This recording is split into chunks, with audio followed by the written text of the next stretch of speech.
Skipper Plumthroat. There's a name he'd best remember. Yar. I'm captain of me old boat, La Grande Catchy Crabber. Oh, I travel the 7 seas in search of valuable ink. It sparkles like a blessing of unicorns made from zinc. I'll row me boat, collect the valuable prize. I need the stuff to stay afloat, is the apple of me eyes. Let's go, it's ink that I seek. Come some little squittles. They swim around and squeak, and our folks will giggle. My fishing nets will grab a tentacle or two, and maybe afterwards I'll have some squirrels too. Row me boat and throw out all me nets. All the squids will know what hit 'em till they're paying off me debts. Yes, if I ever can pay off me debts, I mean, I still have to pay for school. Never mind.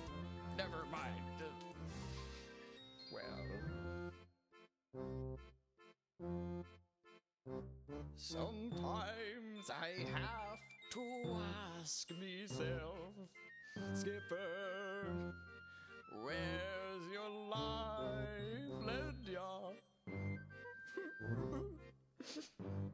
You dropped right out of law school to sell rutabagas. I need a tangle buddy. My poor business flopped. I was penniless once more. So land for sea I swapped and left my native shore. Struggling to stay afloat, but it's alright, I guess. Just as long as I can gloat and sail and fish and aggress. Aggress. I love aggressing. Yar. Yar. Yar. I've come for that's for sure. Now the Plumthroat will be proud. Yes, she would. I've no time to be demure, 'cause I'm scary as a storm cloud, or scarier. Yar, har, the fishing lights are me. I love me job, I love me life, catching squiddles of the sea. Yar, har, har. I'll get those little squiddles yet.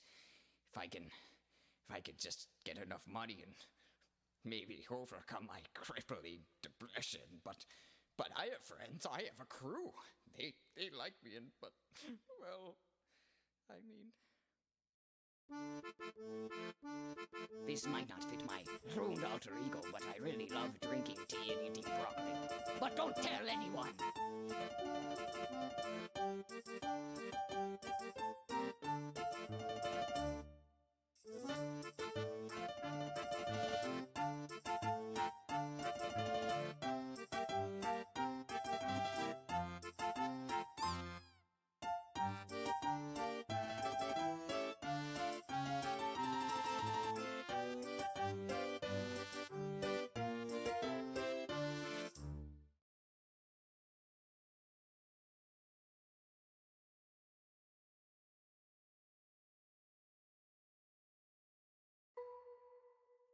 Hello! Thank you, Mixolity, for the wonderful music. That was a really fun one.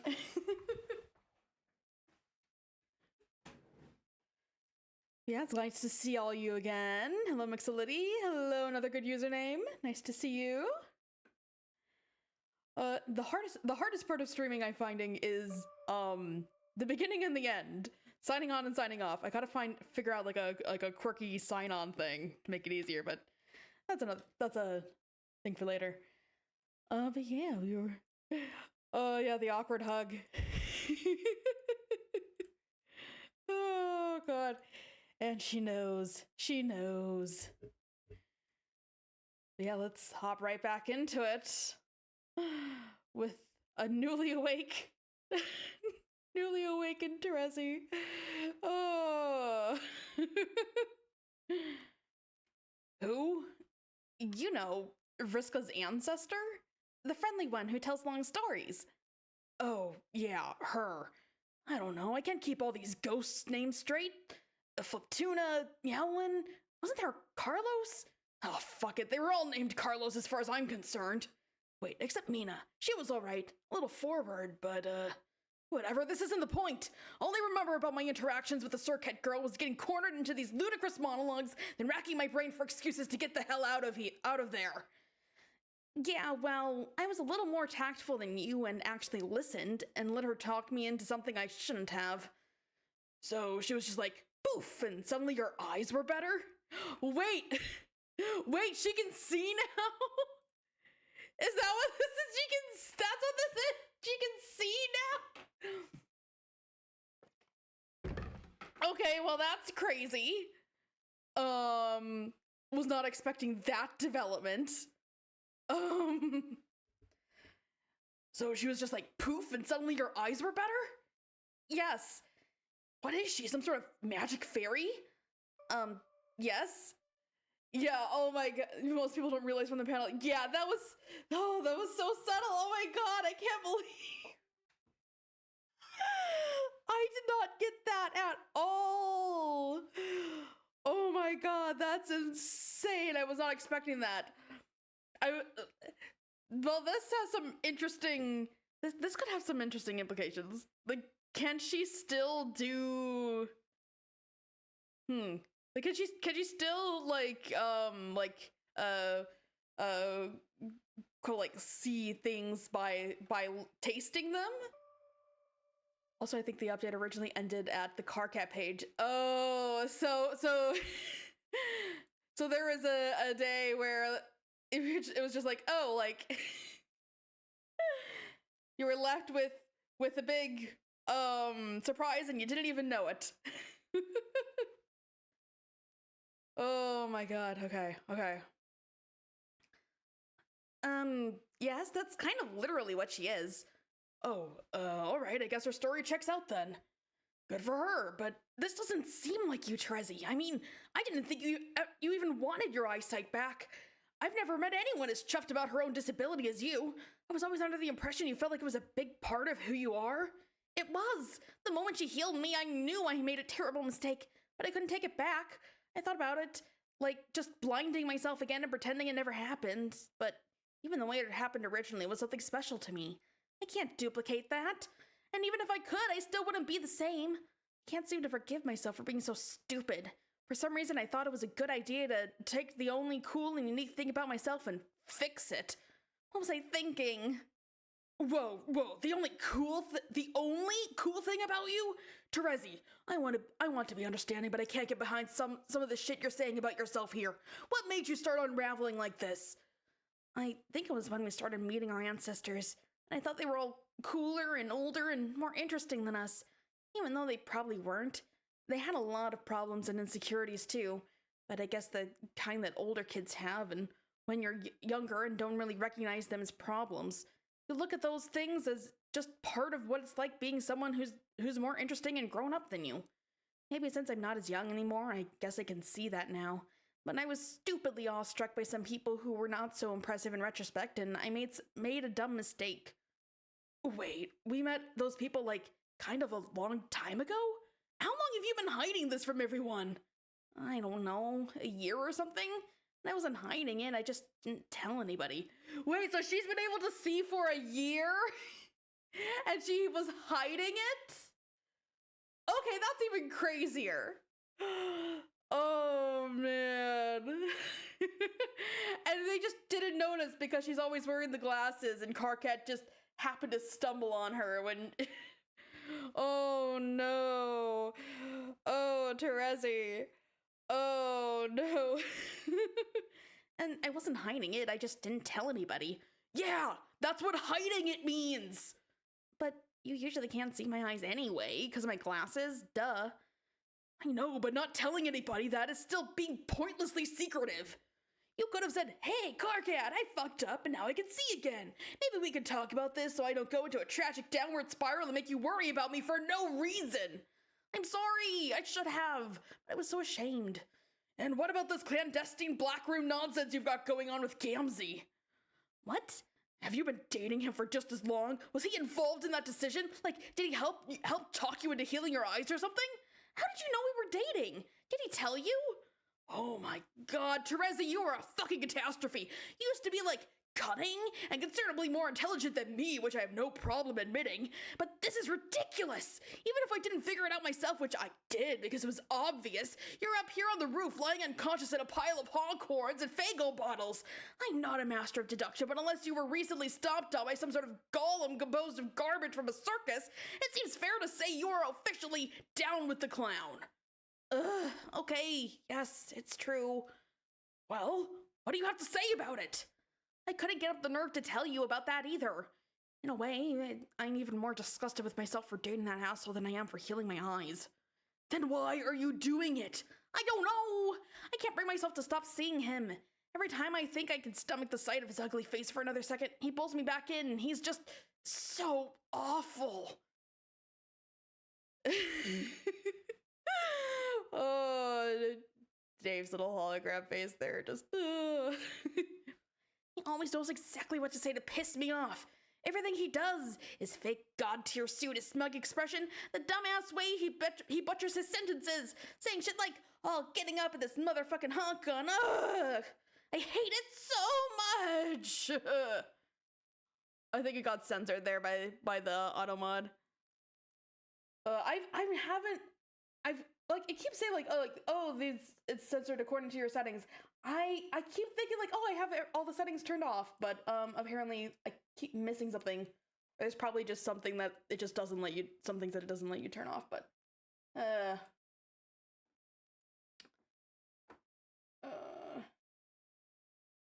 yeah.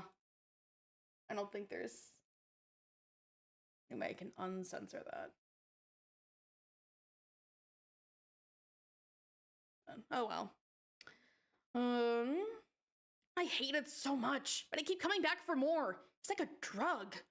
Even more addictive than this revolting soda I can't stop drinking. Ugh.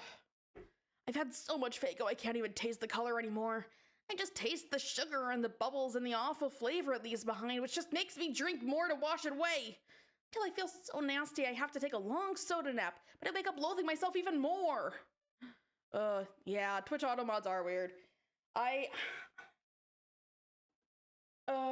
Yeah. I want to turn off all the censoring stuff, but I haven't figured out a way to yeah.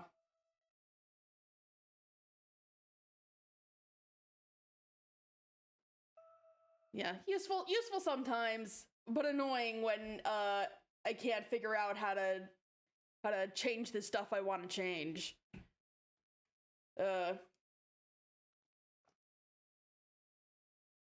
Okay. I just taste the sugar and the bubbles and the awful flavor it leaves behind, which just makes me drink more to wash it away. I feel so nasty I have to take a long soda nap, but I wake up loathing myself even more. So I just reach for another bottle. It is truly the wicked elixir. Terezi, I want him to be out of my life. He is the worst thing that's ever happened to me, but I guess you can't help who you hate. This is killing me, hearing this. I seriously want to weep actual puke out of my eyeballs from this story. How did this happen? I've got to say I didn't see it coming. If you told me sweeps ago you and he, I wouldn't believe it. Like, if the writing was on the wall there, I sure as fuck didn't read it. Yeah, it snuck up on me.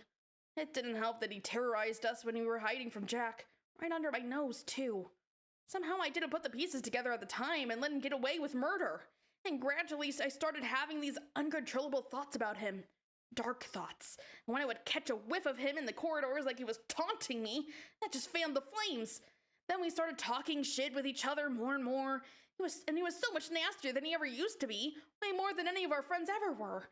One time he started mocking my blindness, which never bothered me when anyone else did it, but somehow the stuff he said, I let it get under my skin. And combined with meeting a lot of new people, I felt like I couldn't live up to, and that's when I started reconsidering Arania's offer. I knew it! I knew he must have had something to do with that decision, that slimy bastard! This is mostly my fault. I wasn't vigilant enough with him, and I let our moral allegiance break down. If I kept a closer eye on him, maybe he wouldn't have lured you into his spinning tent of shit. No, you shouldn't feel like... Or maybe it's Kanea's fault? She's always been a really good auspicious. Maybe she could have prevented this if she wasn't so preoccupied herself. No, wait, it's actually my fault again. If I had been on the ball and auspicized between her and Rose, she wouldn't have had the time to auspicize between you and Gams. She would have had the time to auspicize between you and Gamzee.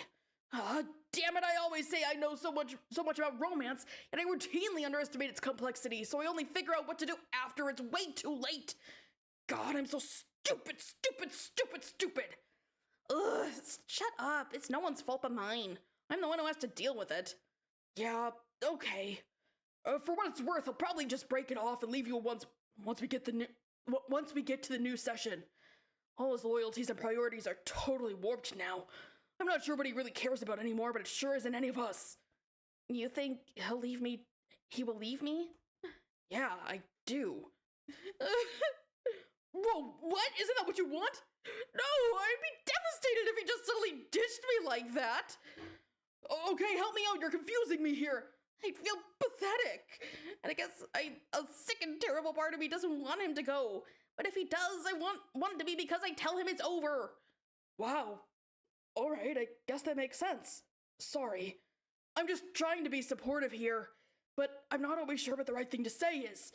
I'm doing my fucking best. This is complicated for me too. You're both my friends. I know. I appreciate your intentions, Carcat. Maybe it would be better if you weren't sitting up there in that backwards chair while you talked to me. What? Why? Yeah, dude, you should probably ditch the chair. What the fuck is wrong with my chair? Or at least sit on it front ways. Or offer her another chair. I don't know, it's kind of a dumb affectation in this context. No, look, it's casual and relaxed, like it visually conveys that my presence at the conversation is humble yet non-threatening, yet frank and attentive. What the fuck do you want from me? To sit on the goddamn floor? Why should I squat on the dirty floor? What difference does it make? So you can be on the same vertical plane with your friend while you exhibit compassion for her grody clown problem. Dave, it's fine. Never mind about the chair, I don't care. It just struck me as a bit distractingly silly, that's all. Oh, well, okay, wow, fine. Fuck the chair. Pardon me for making myself comfortable during a sincere heart-to-heart discussion with a dear friend in need. But the time has come for me to cease straddling this deeply offensive piece of furniture. Away with ye, four-legged temptress, distract us no more with the most basic and utilitarian form of creature comfort you supply. Carcat just threw a tantrum about a chair. I just won Carcat tantrum bingo. Carcat tantrum bingo. Oh god, that... I can totally see that as a thing that they do. At last, we are free from the accursed instrument of ass elevation. Where did you even get that chair? Did you steal it from the common area? Unlike everyone else ever, I happen to make a practice of cataloging items which might be convenient on a day-to-day basis. Say I'm strolling around and find myself in need of a place to sit. Bam! Suddenly, a chair. And no, I didn't steal it. How could I steal something for the common area? Nobody actually owns any of that fucking furniture. That's why it's called the common area, you accusatory piece of filth.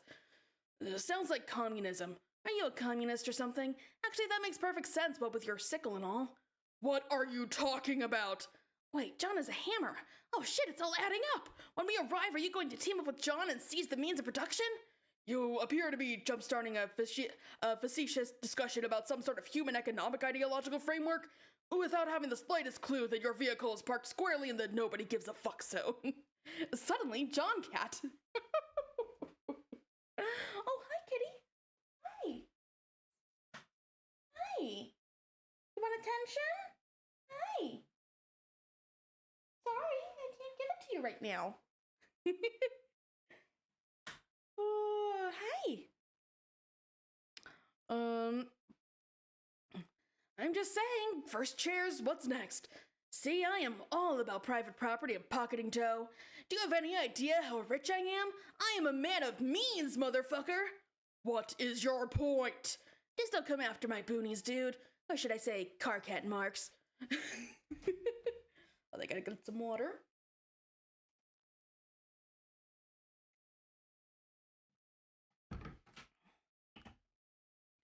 You weren't being serious now! These are not the words of a serious person. I was having a serious discussion like a big-time adult with my good friend Terezi.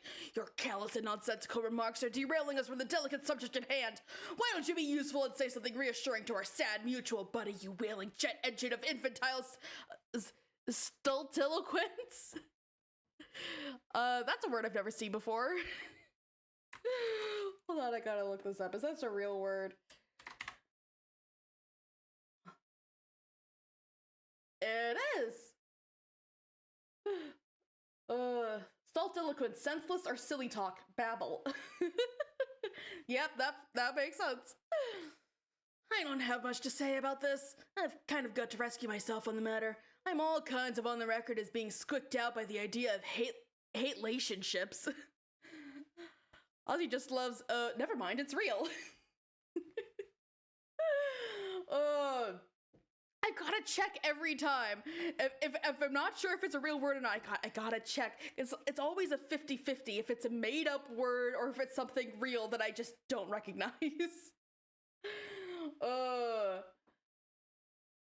Yeah, is that a word that people actually use? People don't use this as a word. People don't say stultiloquence. I wouldn't be surprised if he had just like looked up like least common words.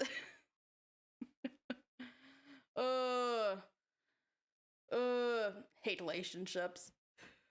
So, I got no point of reference for gauging when one is fucked up the way that's normal for trolls, or if it's fucked up because it's actually fucked up and terrible. This is like some ex-alien boyfriend prime directive shit. I can't intervene because I don't know what I'm talking about. But you do, so I guess, keep going. You were saying some pretty good stuff before I started writing your jock about chairs. Ugh. Terezi, do you see what I have to deal with? Actually, I guess you can. You can now literally see what I have to deal with and experience all due empathy for the fact that I have a douche as a best friend. Yes, I can see. The view from here is douche-tacular. Thank you. So that's it then. No advice at all, smart Alec. Why did I even bring you here for this intermission then? Intermission? Intervention, I mean. Sorry, I misspoke. No, I don't think you did. Oh, yeah. Oh, sorry. Okay. Here we go. Reloading.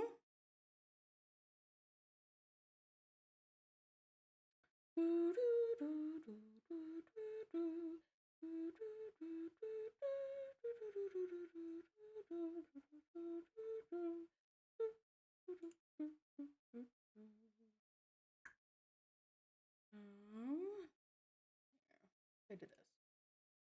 Okay. It's reloaded, like nothing's like showing up. Who knows? It just likes fucking with us.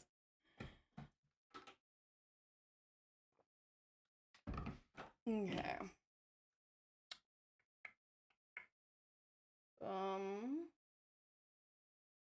Let me try this. That'll work eventually. Yeah, hold on. Let's try this. There we go. Beautiful. It's not an intervention either. My ghostly head's all beaming out of this crap for moral support, yo. I'm in my homie's corner even if he is a massive socialist. Terezi and I think can probably figure this out. She grew up alone and blind in a forest. I think she'll manage to bounce out of her juggalo phase. But yeah, Terezi, you should at least quit the fucking soda. Yeah, okay. Okay? Yes, I'll stop. What, just like that? Sure, it's really gross. I think we're missing the point here. This isn't just about an unhealthy obsession with a foul soft drink. It's about how you feel about yourself. You're barely functional right now. You can't even pick yourself up off the floor and put on a pair of pants. Remember pants, Terezi? You used to love pants. Yeah, pants are pretty great.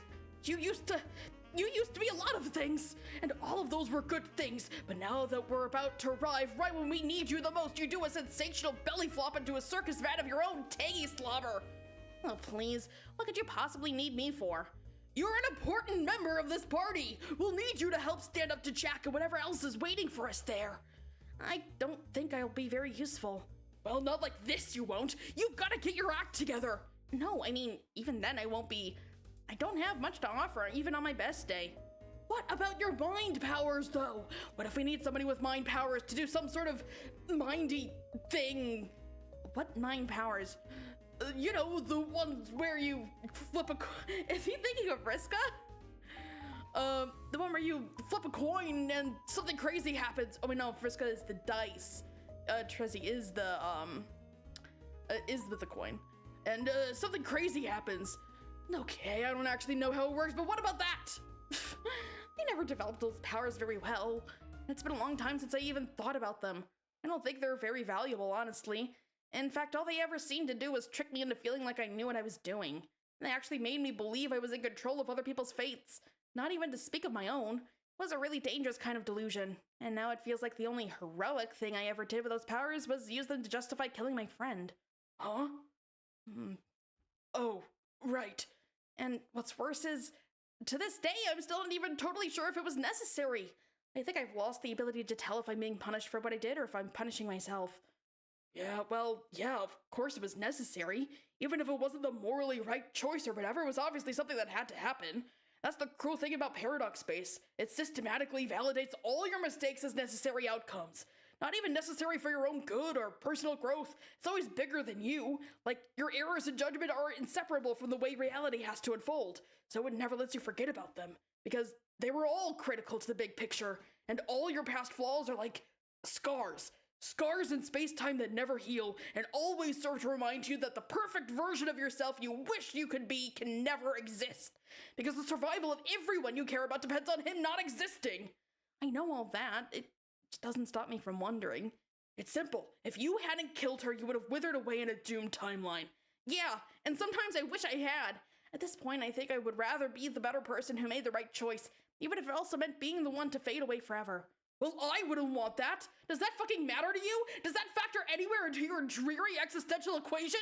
You probably think I'm crazy, just as crazy as you think I am for dating Gamzee, but I really miss her. No, I don't think you're crazy for that. And yet, if I ever saw her again, there's no way I could talk to her, so part of me hopes I never... Ow! Oh, one sec.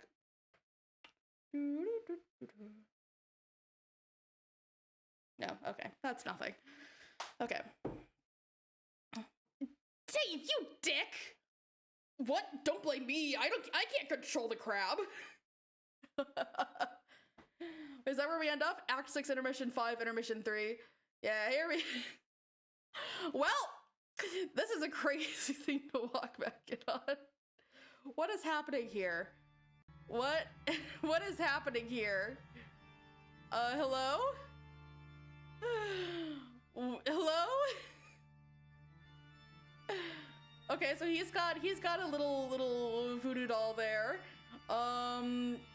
These are the like Lucky Charm relationship markers that, oh god, I never made any notes on the chair of relationships. I hope I don't have to. I hope it doesn't become a big thing. Okay. And he's wearing the creepy puppet head, apparently. Okay. Wait, why did that planet give me 2 elves? They're calling them elves now? Yes, but they're leprechauns, or gnomes, according to some baloney scholars. They can now be additionally referred to as elves. I have decided. Whatever. Why are there two? Because of the 2-for-1 deal.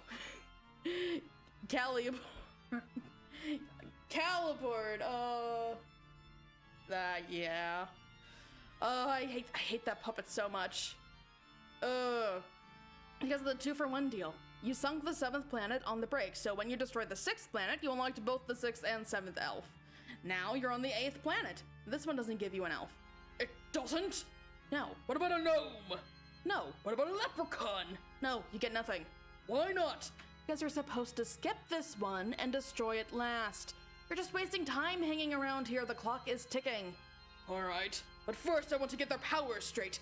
Am I correct in assuming their powers keep getting more useless? Yes. Just as I suspected. I don't even care anymore, I just want to know. So Orange Hat, we have established, just walks ahead of me all the time. No matter how far off he wanders and gets lost, I always seem to catch up with him. Yes. And Green Hat, he just has a doll with pins in it. Yes. What's up with that? He has a doll with pins in it. And every time you get a new elf, he'll take another pin out. That's all I'll tell you. Okay, got it. It's pointless. Moving on. Maroon Hat. I can't tell what his power is. What is his power? He doesn't have a power. Are you fucking kidding me? No. That's a new low even for these shitheads. But Maroon Hat is pretty smart. You can use him as a higher ranking henchman or something. Being smart isn't a power. Plus, I doubt it. How smart can one of these imbeciles be? You should talk to him and find out. No. Come on, just a little friendly chat. Fine. I will have a word with him very briefly. Okay. Hey, are you still talking to him? Wow, you guys are really going at it there. What the fuck could you be talking about for so long? This is getting ridiculous. The timer on the next cue ball bomb is ticking away. Okay, I'm back. And Maroon Hat is highly intelligent and personable. I've decided he is my favorite guy so far. See, I told you. I will give him some important responsibilities later, but I have not decided what. Maybe he can hold on to something important for you. Good idea. Like what?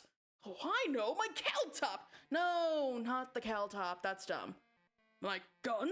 No. Oh, my candy. No, you idiot. Fuck you. If you have an idea, then just tell me what it is, puzzle man. Look at the color of his hat. What else do you have that's that color? Also, what object can you think of that's kind of shaped like a 7? Oh, of course, a boomerang. Okay, I give up. I will make a mental note to secure a boomerang in the future. Yes. Makes so much sense to be a boomerang thematically because it always comes back around in one big circle, like all the time shit I'm supposed to be about. Okay, last question. Why is Purple Hat constantly dancing in my presence? Yeah, I guess in retrospect, Purple Hat has always been pretty flirtatious, hasn't he? What? Maybe you should try to be open-minded, though. Have you ever considered a star-heart horseshoe relationship with someone? Maybe you'll discover you never truly experienced joy until you've been in a star-heart horseshoe with a dancing elf. Celeborn has spiked his cal top on the ground in disgust. End of Act 6, Intermission 5, Intermission 3. Okay.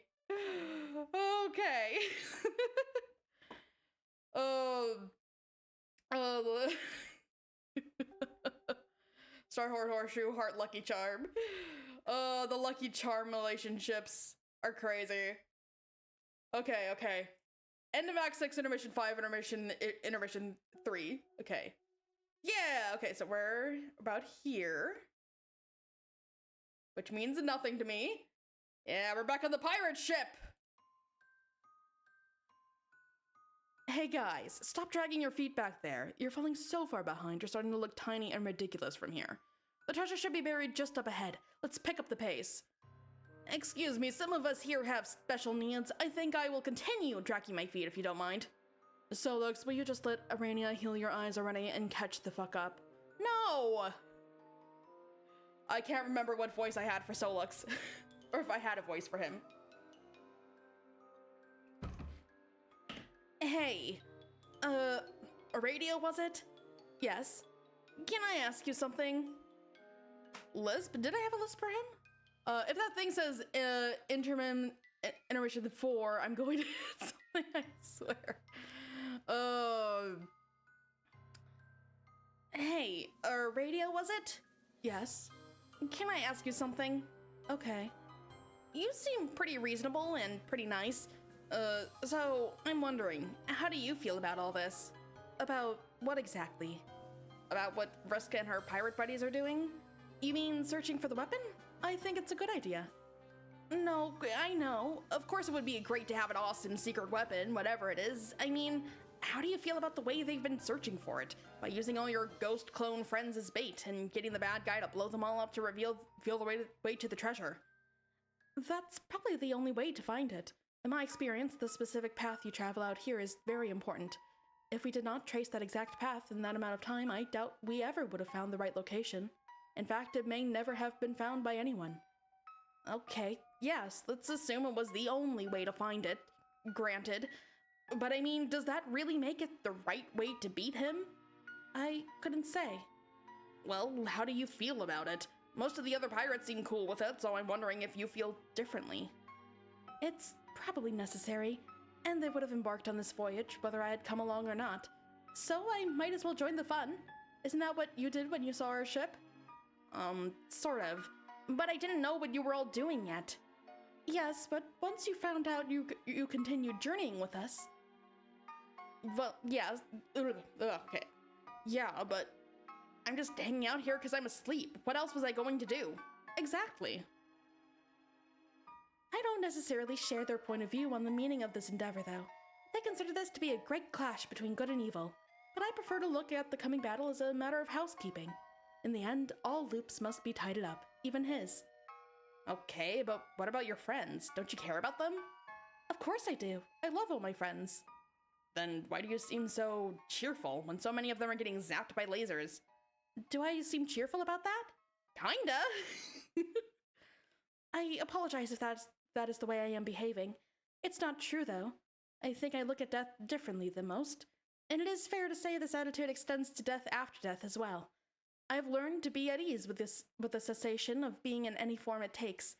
But I am not, nor will I ever be the monster's handmaid. So please believe that I would never take joy from the destruction of any soul. However, you must realize that it is only by the grace of the horror terrors that so many have been allowed to continue existing for so long. They have persisted for ages beyond their time, just as he has. As such, it seems to me his rampage is just another kind of housekeeping. While he rounds the ring, undoing the work of the gods, we must prepare for his undoing as well.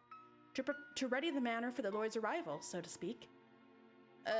I'm sorry, maybe I spaced out through some of that, but I'm still not sure what you're talking about. Maybe you could simplify it for me? Are you a good guy or a bad guy? Okay, so cult follower. Yeah, I'm not sure I understood a whole lot of what she was saying either. Like, readying the manor for the Lord's arrival, like, I can take a guess at what that means. Like, we know that he does get a manor of sorts, as Lord English. Yeah, just a bit, just sounds a bit cultish, maybe. Are you a good guy or a bad guy? I don't like to think of myself in those terms, but I do try to be nice to people. Damn it. Okay, could you just maybe give me an idea of what it is you actually want out of all of this? What I want? That's a pretty good question. I think I mostly want to see what happens when this whole place breaks apart. Reveling in the destruction. John's not sure about that. I'm not sure either, but I am loving, her grin here.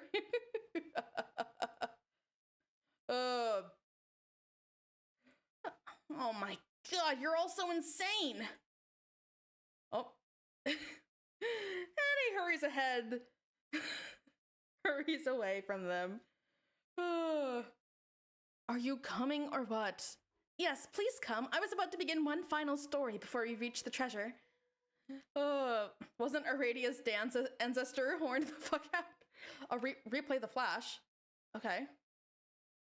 Why?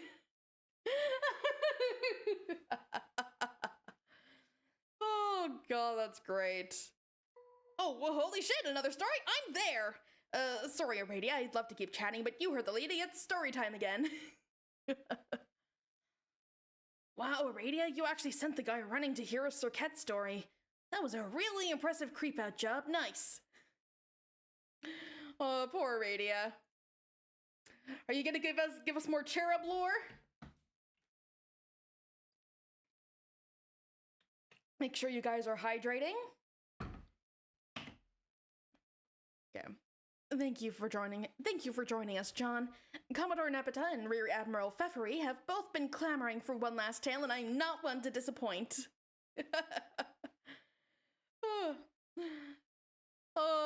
Mina literally clamoring, as in clams texted. Okay, what's this one about? Ogre sex or salamander shipping or something? Nope, although I would be happy to tell you all about those topics another time. This is a story about 2 legendary rings. Ooh. More lore. No, not those rings. The rings I'm talking about are less powerful and considerably more obscure, but for what they lack in power, they make up for in mystery. Details on the rings are quite hard to come by. I've pieced together what little I know from various fables and myths. They occasionally make appearances in such stories, serving different purposes in each tale, and always called by different names. But in this story, they will be known as the Rings of Life and Void. Oh. The rings are said to look nearly identical, but their powers are quite different, as are their origins. The Ring of Void supposedly once belonged to the Black Queen of a Void Session, but one day it was stolen from her by a thief, and then stolen again from the thief by a rogue. Oh my god, they are Sonic rings.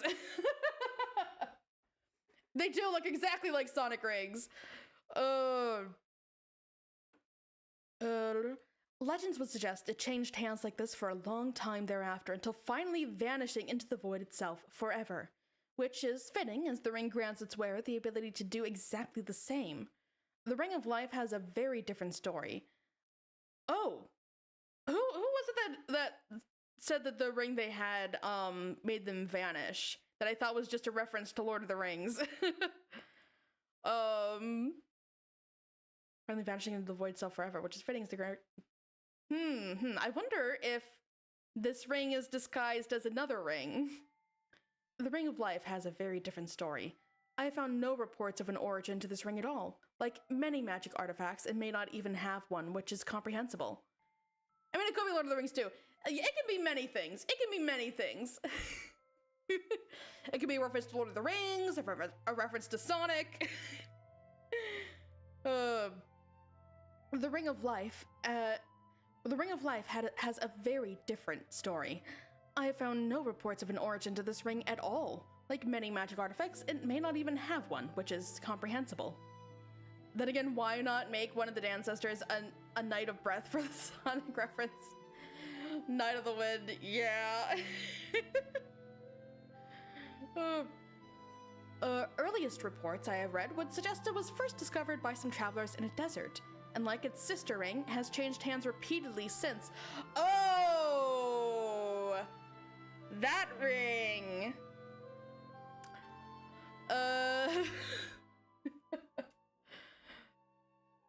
This ring, however, has a dramatically different effect. Instead of relegating the wearer to obscurity and immateriality, it does just the opposite. It is said that any ghost who wears this ring will come back to life. Okay, so I'm guessing, if I'm right, that ring is the one that everyone was fighting over to use to propose to Vriska. Then there is a very good chance that we could see Vriska alive again. In some stories, the fate of each ring appears to be entangled with the other. When one is lost, the other is serendipitously found. A great example of this can be observed in the fable of... Oh, wait a minute. But I was just about to tell... Mindfang, I said, shut up. Wait. Now, wait just a goddamn minute. Hold on. Are you seriously telling me that ring... No, just No. Back it up for just a silk spinning minute. What's the matter? It was that ring. That fucking guy! Are you kidding me? Are you kidding me? Labora. Oh, God. Tavros. Oh, what? What did you do with that ring? What ring? Don't play dumb with me. That ring you had. You know, the same one the orange guy tried to give me? I still don't know about the orange guy you met. About this orange guy you mentioned sometimes. You talk about orange guy, but in reality, he sounds probably fake. Like how you thought Rufio used to be until facts proved he wasn't. You actually think I'm making this up? Why would I make up a story about an orange guy? What kind of juvenile fuck-up do you take me for? The orange guy was real. He was surrounded by a bunch of stupid fucking horses, and he tried to give me a ring, so I knocked him out cold, and then later, you found it. No, I didn't. Yes, you did. Don't lie to me. You had the ring, and you and John were fighting over it behind your backs like a couple of idiots for a while. What? You think I didn't notice? Yes. No. I didn't think you did. Well, I did, and I didn't care because I didn't think the ring did jack shit. But now that I know it does jack a whole fucking lot, I would like you to stop behaving like like a disingenuous argumentative asshole and tell me where it is. I don't know where it is. It's gone. What do you mean it's gone? Oh, Fefre looks so cool in her pirate outfit. Nepeta does too. I had it, then John had it, and I wanted it back, but he wanted it also, so we argued with our hands over it until he vanished, and I tried to find it on the ground because it was precious to me for a while. Why was it precious to you? Are you telling me you knew what it did? No, I didn't. I just had separate reasons from that for wanting it. Well, whatever lame reason you wanted that ring, forget it. It's obviously a much more important magical item than either of us gave it credit for. As soon as we get the treasure out of this cave, you're going to lead us back to wherever you lost it, and we're gonna look for it. Is it understood, Poop Master Nitram? No. Yes. Yes, I comprehend the literal meaning of your yelling, but no. What do you mean, no? That was an order. I think your mean-spirited angriness is making me remember to wonder why I keep wanting to help you and like you, and I think it's making me think I don't really care anymore about finding the ring or finding this treasure or help you do arguably evil things to ghost friends to get your objectives to happen. Tavros, what exactly are you trying to say? I think the bottom line of that is I don't want to be your poop master anymore, so I'm not going to be. All right, Gerard, hello! Welcome! You arrive! Where do you think you're going? Get back here. You can't just fly away from me like that. Oh, but I can. You forgot about my secret weapon. Behold, the self-esteems. The self-esteems! Self-esteem's my ass. I said, get back here. If you go out there alone, you're going to die, you pathetic piece of shit. I'll take my chances, you jerk. Yes! Good for you, Tavros. Good for you. Fly, Poopa, fly! Oh, yes! Oh, so clever. Oh, I referenced what we were once. Scornful remarks directed toward me. So sick, so sick. We can all hear you whispering from down here, shit for brains. Hey, Tavros, wait up. I think I'm coming with you. What? No, Solux, wait. Nah, I've pretty much had it too. I can't believe I went along with this for as long as I did. So, yeah. I'll be fucked 2 ways from Perigrees eve before I lit Tavros upstage me in the backbone department. Radia, sorry, I can't be a part of this anymore. It's just making me feel dirty. Wait, but he can't fucking see. That's right. I understand, Solux. Let's catch up again later, hopefully when this is all over. Yeah. Oh, Pfeffery and Nepeta will be coming with me too. Did your sister fall in love with Homestuck? She did not. She is just doubling down on Homestuck is not real. I'm making it all up. This is all an elaborate prank. It's a very funny bit. but like, I think it's just a bit too weird for her tastes.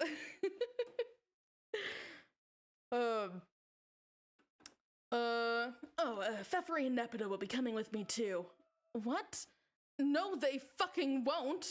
Plan B strap her to the chair and play Carkalicious on repeat. You know, somehow I don't think that would endear her to Homestuck.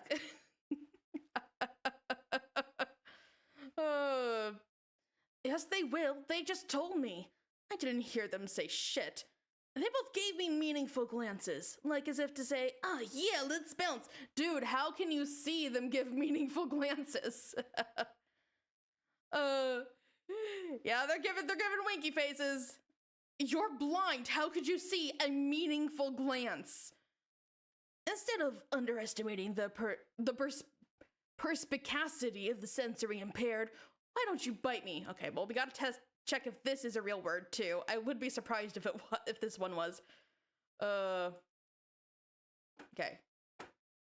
Okay. Perspicacity. Oh, it is a real word. Acuteness of perception, discernment, or understanding. Okay. Was not expecting that one to be a real word. No, they can't go. Commodore Nepeta and Rear Admiral Pfeffery are both critical members of my crew. This is mutiny. Since when do trolls say fake words? You're right, all of them are real words. Oh god. How did I... Okay, right. Always at the top. Friska, I'm on your side here, but I feel I should point out that technically they both outrank you. Excuse me? No, they don't. Come on, I just gave them titles that sounded cool. How can you outrank a captain? By being a commodore? A commodore outranks a captain? Yeah, afraid so. You can't fake a word once you've said it, it's real now. True! That is how words work.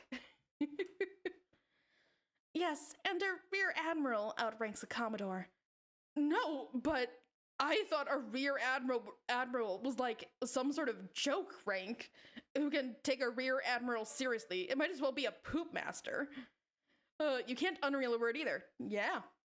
Any word you say is a real word. Linguistics does not depend on a dictionary. No, sir, it's actually a real thing. God damn, for a pirate, you really know fuck all about nautical junk. Pretty embarrassing, to be honest. Sex prong moment. Okay, of course. Yeah, this stuff is all super interesting. JK, losers. Anyway, we're out. And they rise.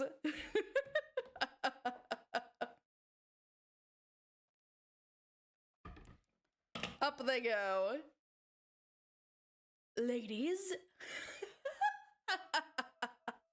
He rises like the Lord himself. Amen. Our Lord and Savior Solux.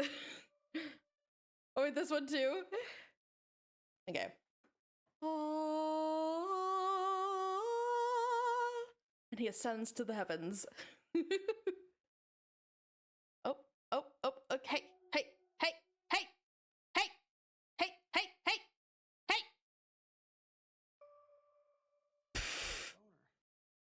Of course. Oh my god. And on the third day, Solux rose. The second day. Oh my god. Bad replay button. Bad replay button. Bad replay button. Okay. Good riddance, you backstabbing ingrates. I hope Lord English eats you all. Hey, Vriska? What? Actually, you know that ring? What about it? I have it now. You do? Where? Let me see. No, I mean, not on me. I guess I wasn't wearing it when I fell asleep. It seems to have the power to come with me in and out of my dreams as long as I'm wearing it. That's how I got it in the first place. I had it on when I woke up. You were wearing it? Why? And why were you playing keep away with it in the first place? I mean, aside from the obvious fact that messing with Tavros is its own hilarious reward. I don't know, I guess I liked it and I just wanted to hang on to it for some reason. But I didn't know I would wake up with it. This is perfect. That means all you have to do is put it on when you wake up, then come find me the next time you go to sleep. Yeah, maybe. John is having second thoughts about helping Vriska too. Oof. Maybe. I'll think about it. You'll think about it? Well, yeah, it sounds like an important item, so deciding what to do with it is kind of a big responsibility. It's supposed to bring ghosts back to life, but we don't know how it works. What if it only keeps you alive as long as you're wearing it? That would mean only one ghost could come back. Right. All the better reason to let me use it. But there are a lot of ghosts. I'm just not sure what to do yet. Wait, you're not actually thinking of giving it to someone else, are you? That's my ring. The orange guy gave it to me. Yeah, well, frankly, I don't give a shit about the orange guy. The ring is mine for now, so I'm the one who has to figure out what to do with it. Speaking of waking up, it's probably time I got going too. I'm not trying to join the mutiny or anything, but I do have friends waiting for me out there. John, wait. I hope we're not parting on bad terms here. You aren't holding all this treasure hunting shit against me like Tavros is, right? We're still cool, right, John? Vriska is comedically evil.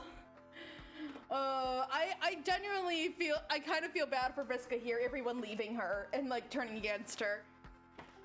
Like, she had an actual plan. She's just being, she's complicated. She's a complicated person. She threw Tavros off a cliff. Like I said, complicated.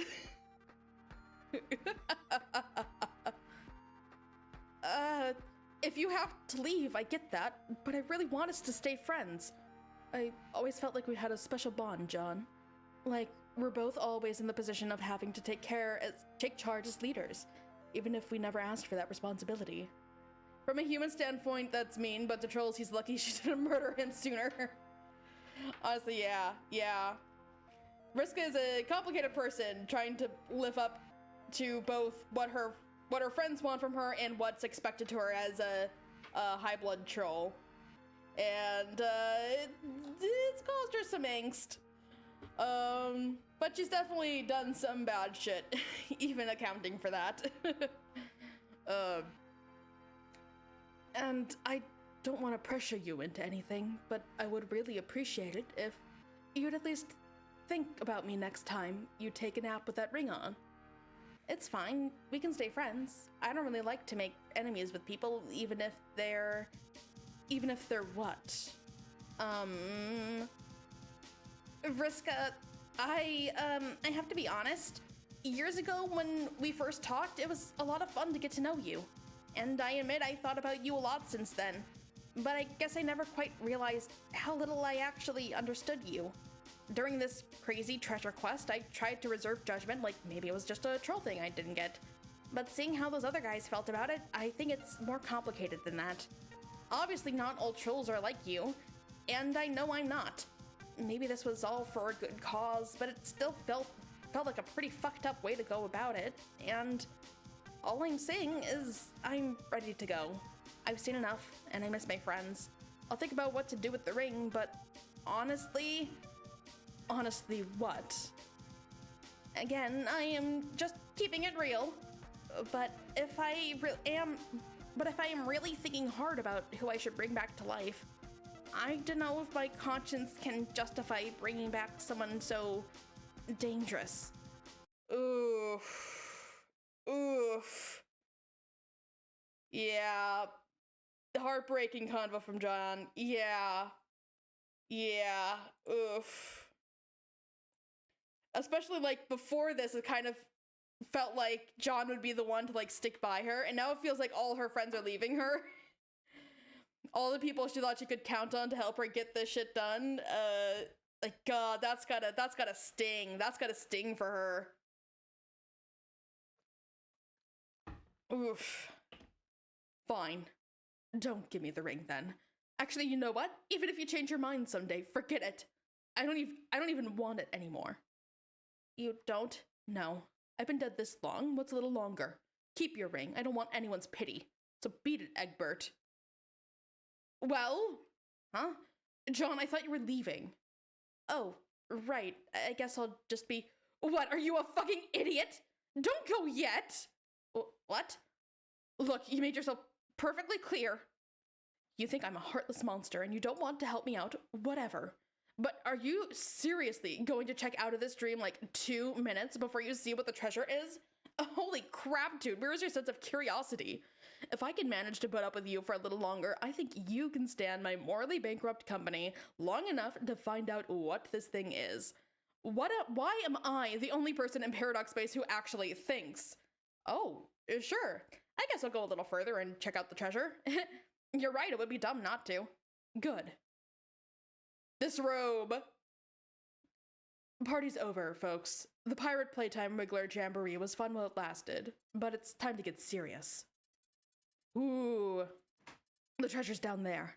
If my guess is right, it should be buried in one of his ancient memories. By now we've all been windbagged to hell and back by my dear ancestor, so I'll trust nobody's going to mind indulging one of my stories. There was a pretty good yarn about this treasure I read once during our travels. Found it in some damn memory, who knows whose. It was a good read. Impeccable prose. Failing to do it justice would be the real matter of gray morality here, if you ask me. But right now, I ain't in the mood to figure out how not to make it fucking suck, so I'll just say this. It was supposedly a weapon that once belonged to him, but he could never use it without altering its nature. If only there was a full-on game you could play just like this. Minus the meteors. Minus the meteors? Why minus the meteors? Oh, like with the long, travel time. I mean, that would probably just be a cutscene in a game. It was supposedly a weapon that once belonged to him, but he could never use it without altering its nature, meaning he could only use it once, so he did. After that, it could only be used again one more time, and only as a weapon against him. Knowing it was one of the keys to his defeat, he had it locked away, deep in the void. That's it. Part 1 of my story. Hold your applause. Guess we'll find out if that's true, or if it turns out all of my despicable shit was in vain. I have a feeling it's gonna be something really disappointing. Like what? She did all this like ghost murdering and like pushed all and ended up pushing all her friends away, and like it was for like nothing. God, I hope this is worth it. I think she's gonna lose it if it's not worth it. Hey, Jimmy, give me spur with nothing. Nothing? Nothing. Cold and blood sugar. Not that it would even matter to some people. You know, they can say whatever they want about me, but somewhere out there is a shimmering new universe growing in a big ball of water. Are we even playing Spurb at this point? Are we? That's a good question. Are we still playing Spurb? They broke through the fourth wall. So, like, we know the new humans are in Spurb, but are they still technically in the game? Is the Spurb backrooms? They're playing the Spurb a DLC. They're playing the DLC. Well, Space Pirate MMO. But somewhere out there is a shimmering new universe growing in a big ball of water. Dream Bubbles are Spurb unofficial servers. Yeah! He's looking hells of majestic, amphibious, and resplendent. His glorious croak would bring you to your knees. That universe is going to give life to billions of trillions of zillions of cute little aliens. You wouldn't even believe how pretty and wonderful and happy all these aliens will be.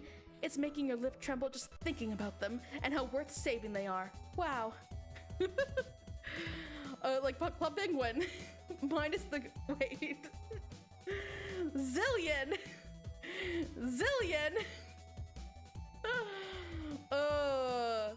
That sounds like a fake number. Billions of trillions of zillions. You could walk up to one of those aliens and put your hand on its innocent shoulder, and with a straight face, you could say, sorry to break it to you, but tomorrow, a guy named Lord English is going to destroy your universe. You are all going to die. And when that alien looks up at you with tears in its eyes, just before the first one rolls down its weird alien cheek, you lean in close to its absurd alien ear and whisper, "Psych." That's because you know a long time ago, in an obscure pocket of reality the alien could never understand or give a shit about, some crazy girl sacrificed the lives of a bunch of ghosts in order to kill that guy forever. They were already a million sweeps past their prime, existing on borrowed time, luxuriating in a kind of bizarre metaphysical longevity for few others will ever enjoy. Just a fresh batch of bait. That trips me up every time how she writes bait. Just a fresh batch of bait the squid gods kept on ice for an insatiable fisherman cause they were sick of being hunted themselves. Bait is the best. It trips me up every single time. Bait. Honestly, I think that would trip me up even more if there was just a T at the end. Those ghosts were all that stood in the way of an end to this eternal holocaust, and sparing their souls ain't different in my view from personally committing atrocities on a cosmic fucking scale. I only ever wanted to do the right thing, no matter how it made people judge me, and I don't need a magic ring to do it. You don't have to be alive to make yourself relevant, and you don't have to be a good person to be a hero. You just have to know who you are and stay true to that. So I'm going to keep fighting for people the only way I ever knew how. Yeah, Vriska's not super wrong, though. This is a trolley problem. Yeah, there's, at least she had a plan. At least she was taking action. At least her end goals was good. But, the end justifies the means is never really a good justification. It never sounds good when you say, oh, the end justifies the means. But, she's kind of right that, but yeah, she's kind of right that what other way was there? What could have distracted him except such a drastic measure as of sending a bunch of ghosts his way to distract him? Mina's quirk of seahorse shit is so annoying to read. Yeah, honestly, all the quirks are kind of most of the quirks have their own things that trip me up. We got infinite ghosts who have been alive for a billion years. Gamzee's is fine. Yeah, he's just honestly, Vriska's isn't even that bad. Vriska's isn't super bad. It's just the one word bait that always trips me up.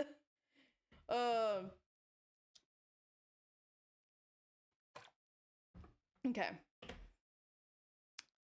But yeah, God, I really hope this is worth it. If it turns out to be something lame or it's not there, I'm not even gonna try Madunas. Yeah, God, she is on a thread. Dude, I can feel it. If she's about to lose it if this thing is not worth it. Oh, by being me. This is a cool shot, though. Yeah, jumping into the flames of hell. Yeah, thank God, this is such a cool panel. She is throwing herself into the flames of hell to get shit done when no one else is doing the stuff that nobody else would be willing to do, while everyone else stays up high, on their moral high ground, watching on and judging her for it. And, God, this is such a good shot. This is such a good shot. God, if this just sums up everything I love about Vriska's character, and just completely, God, I love it. I love it. And she's looking sick as hell while doing it. Yeah, Vriska said, nah, I'm gonna do my own thing. Yeah. She's, God, I love Vriska as a character. You can, judge her for whatever as a person, but, as a character, she is a phenomenal character. Yeah. I do agree with the sentiment that you don't have to be a good guy to be a hero, though. Yeah. Oh! Oh, we're not gonna get, okay, we're jumping back. Hello, Rose. Hello, Rose and Terezi. And the rest chorus will tell you she's the worst character in the comic. It's all slander, say. She is a complicated, morally gray character. And that's the kind of character I love diving into the most. Oh, hold on 1 second.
Okay, I'm back. Is Rose still shivering? Yeah, that is a good question. Is Rose still drunk? Also, when's Roxy coming back? I miss. Oh, that's Roxy on the left. Okay, but yeah, I am looking forward to like them meeting properly. Like properly meeting the alternative versions of their guardians, parents, brothers, whatever. Wearing that, oh, that's her wearing the mayoral sash. Hello Kanea, hello Rose. Okay. Oh, Kanea's thinking about something. Oh, Rose is just having a grand old time. Which does not answer the question of, is she still drunk? Rose, are you willfully ignoring my trail of finish crumbs? Huh? I said them quietly in sequence to convey one of your human pregnant pauses before speaking. The pause was human expecting in the same sense that I am expecting an explanation for your present conduct. We were to meet the others on the roof by now. Okay, so she's definitely drunk. Kanea, what's with this pregnancy shit? Are you trying to troll me or something? I'm trying to tell you that we are on the verge of reaching our destination, and here I find you doing... What are you doing exactly? My civic duty. I've been deputized by the mayor as Assistant Chief Deputy of City Planning and Preservation. What? Kanea, I'm really swamped in red tape here. Do you think you could please return when I am not so busy? Thanks. Either that or file out a requisition form with the zoning bureau. You've been drinking your soporifics in excess again. Rose, this is terrible. No, what would be terrible would be to bid farewell to this meteor before my critical administrative work is complete. Administrative work. Administrative.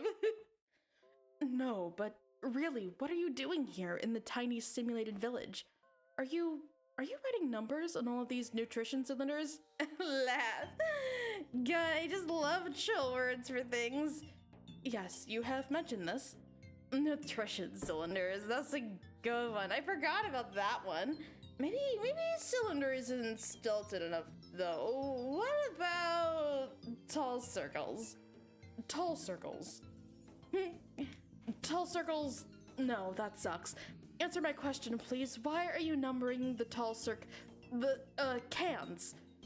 I am documenting the original location so that we relocate the city faithfully to our new home, wherever that may be.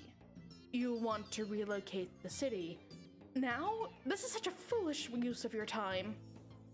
So wasted. Rolls eyes. Oh my god.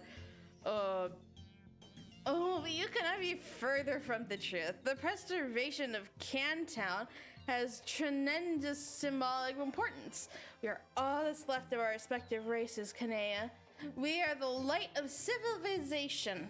It is our responsibility to carry the torch through the abyss while it's keeping it lit and set it upon the hearth of the nude world. During New Year's, I was with some friends having a little party, and one of them gets like a rose when she's drunk. It's just silly and funny. Nice.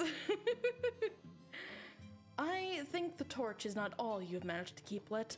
Its lights, our lights, will spread throughout our creation, but only, Kanea, only if we respect the light of civilization itself.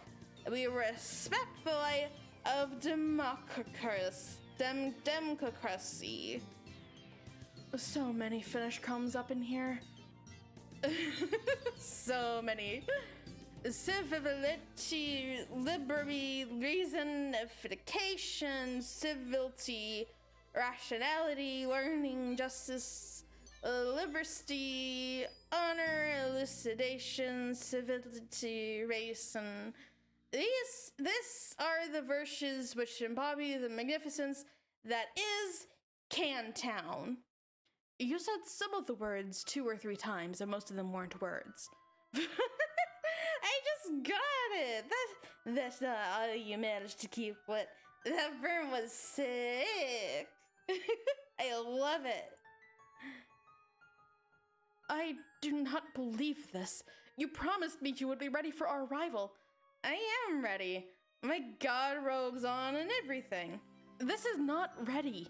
When I said ready, I believe your sobriety was more than implied as the operative criterion. You so wordy? I have been as polite as I can be, but honestly, your demeanor is not nearly as charming as you appear to believe when you have consumed a lot of that liquid. You have assured me that chronic and habitual exploitation of this substance is not a problem for your people, but at this point I must conclude that you were just lying. Why? Why did you do this just before our arrival when you told me you wouldn't? Well, I wasn't going to. Isn't Canasta a board game? I don't know. Canasta. It is. It's a game of the Rummy family of games. Okay. Yeah, it is a game. Well, I wasn't going to, but I started to think about everything and about meeting my mom, and I started getting nervous. But you can't help us like this. We need you. You're the smartest one on this meteor by quite a lot. Hey, now, Capella, I'm flattered, but I think you might be selling the mayor short. What? This guy, let me tell you, this guy is the best. Okay, that was literally the most inebriated thing you have ever said. Oh, good. No, but yeah, the mayor, I'm telling you, The fucking mayor, what a friend. You are not actually suggesting this simple creature dressed in rags is your intellectual superior. And if I am, how would one even draw this conclusion? He does not speak. He has his ways of letting his thoughts be known. He has his ways. He does not have his ways. Oh wait, no, this is Kanea now. He does not have his ways. He likes cans and little pretend cities, and he is rather adorable, and that is pretty much all there is to say about the mayor. Please do not distract from important issues with talk of fake mayors. What issues? My indiscretion with alcohol or something else?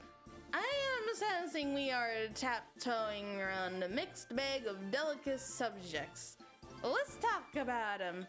This is not a hypothetical exercise in your earth psychiatrics. You made a promise to me and you did not keep it. Yes, you are usually very smart and we all need you, but more importantly, I need you. Don't you remember? You said you would help me resurrect my species. I still don't know how I'm going to acquire a new matriorb. How are we supposed to solve that problem when your think pan is addled so? Hey, why don't we go easy on the shout polls? I told you to relax about the matriorb. Have some faith in us that we're gonna make everything work out. I have a very good feeling it will be all fine. That is not reassuring coming from you like this. I often cannot tell even at your most lucid if you put too much trust in your searing abilities. But when you say such things while obscured by these toxins, you sound outright delusional. You stumble around this lab in such high spirits, which makes it impossible to broach the subject from a standpoint of mutual agreement that your behavior is a problem. But if I'm always happy, then why is it a problem? You see? I'm not following. I would like to. Wait, have I been being a bitch to you without realizing? Oh no. No, not exactly. I've already explained. You severely hobbled your intellect and your efficacy. The objectives you prioritize have become ridiculous. You have just now decided to draw a map of a false metropolis. Others have suffered as well. Whatever happened to your concern for Terezi and Gamzee? Were all my lessons in auspisticism for nothing? I tried, auspisticism or whatever. It's actually really hard. I know it's hard. It's supposed to be hard. My name is not Kakeka. Oops, I'm sorry, Akea. Yeah, this is heartbreaking to read.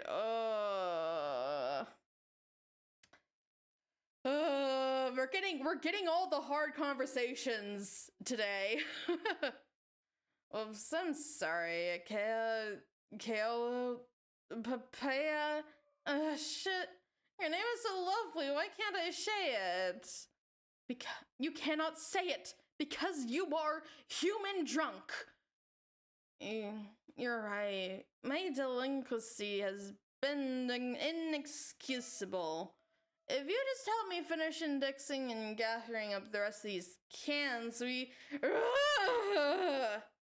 love angst. It fuels my soul. Good old rocket papaya. This is really good angst. The Bubbles with Sailor Memorial Library!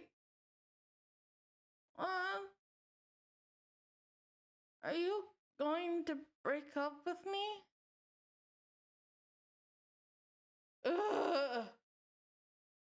No! Oh, that's a surprise, honestly. Act 6, Intermission 5, Intermission 4. Wow! Hello! Oh, God. Yeah, this is so sad, seeing how much Rose has become dependent on it. And how Kanea is trying so hard to just get her to see what a problem it is. Yeah. Hey, hello! Back in the building again. Nice to see you.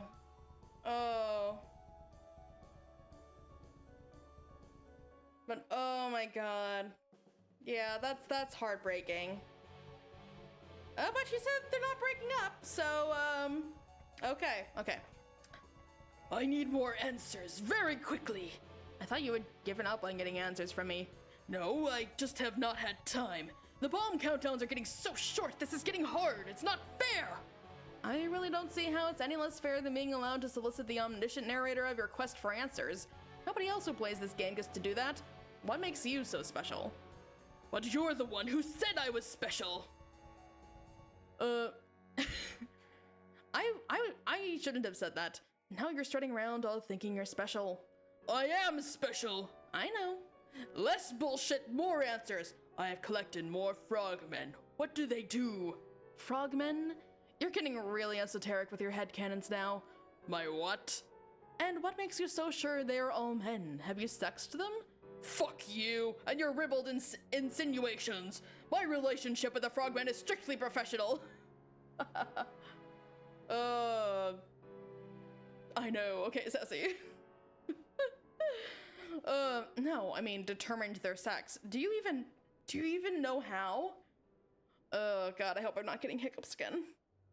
I don't care. They're all men because I say they are, and I want them to be. If I believe hard enough in them being men, then the fact that becomes absolutely indisputable as a permanent man reality. We're sexing frogmen now? What happened to my Christian Homestuck? It does? Are you telling me that you have reason to believe that my entourage of distinguished gentlemen consists of anything other than boys? No, I mean, I don't know. I'm not there, so I can't sex them to be sure. You fucking pervert! Oh, that's force mask in my Homestuck. That's not what sexing means, you little shit. I'd like to change the topic, away from the lust you are feeling for my handsome frogmen. I have obtained some stripe hats. Yellow stripe hat, blue stripe hat, red stripe hat. What do they do? Why do you always want me to spoil stuff for you? Why can't you at least be at least a little scientifically inquisitive and find out what they can do yourself? Have you tried injuring Blue Striped Hat yet? No. Why would I hurt him? He is my loyal minion. I'll pay one who is overweight and apparently useless. Anyway, I don't have time for science, just tell me! Me and frogmen. Fine. Blue Stripe Hat randomly time travels somewhere if you injure him. Red Stripe Hat can also travel through time, but only using fire as a gateway. Yellow Stripe Hat is a tailor. A tailor? Yes. You mean someone who sews stuff? Yes, a damn good one, too. That's not a power, it's more like a fucking hobby, which has no value to me whatsoever. If you want to be a big shot time traveler, you're going to need a good tailor. Everyone knows that. No, makes no sense. What if someday you get some sweet new threads? Who will maintain your wardrobe for you? Do you think you'll wear that t-shirt and those stupid suspenders all your life? I will never stop wearing my awesome suspenders. No one can make me, not even my tailor. Whatever you say, you're wasting time again. Better hurry up and conquer this planet so you can find eggs. What?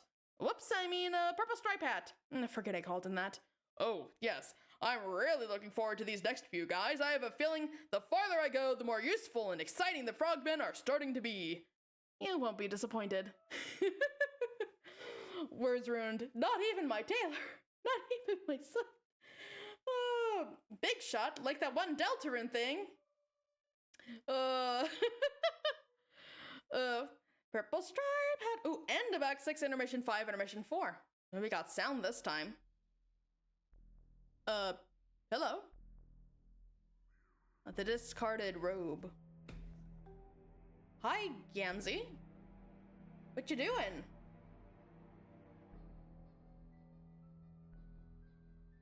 Oh, you're gonna be playing Deltarune for the first time on Friday? Nice, I hope you like it. Oh. Oh, that's Kurlaws. Oh, okay.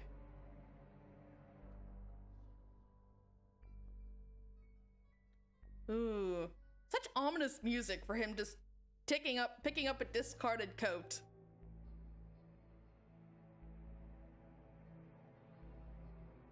Yeah, good luck for your first time playing Deltarune. Hope you enjoy it. Okay. Well, the clown men are getting creepy. Not that they weren't creepy before. Fuck ass Miracle Modus, how does it work? Yeah, I have long since given up on keeping track of how any of the moduses work. I'm playing it to celebrate hitting 1K subs on YouTube. Nice! People in my Discord have been hounding me to play, so I must. Here it is. Oh god, it's so ridiculous. But yeah, congrats on 1,000 subs.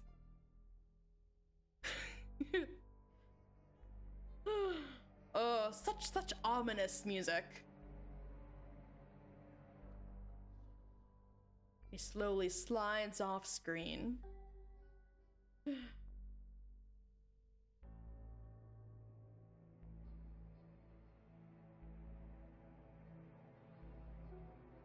And off he goes. I'm sure he's gonna be normal about getting that right. Absolutely. We've always known, God, what is their sign again? Both Gamzee and God, whatever his name is, Capricorn. We've always known the Capricorn trolls to be completely normal and sane about things. Yeah. Oh, hello, do I... Just little clown horn soundboard. Oh.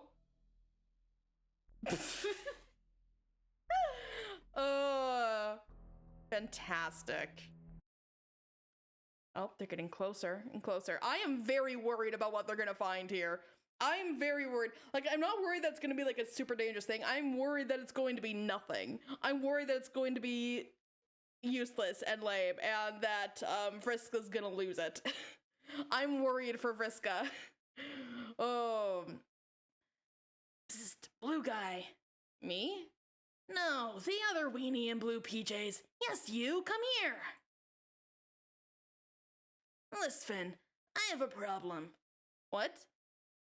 Now, we both know someday I'm gonna be the one to swindle you out of that life ring. We do? Yeah, she doesn't have a bubble, and we all know it. Okay. I like priceless treasure. You got priceless treasure. My fucking hero title deal all but guarantees I'll steal it from you someday. And I'll come back to life so I can rip shit up in the real world and get all the gold and make all y'all my slaves and rule everything forever. I see. Just, one problem though. What's that? I don't know if I wanna. Alright, then I guess that settles that.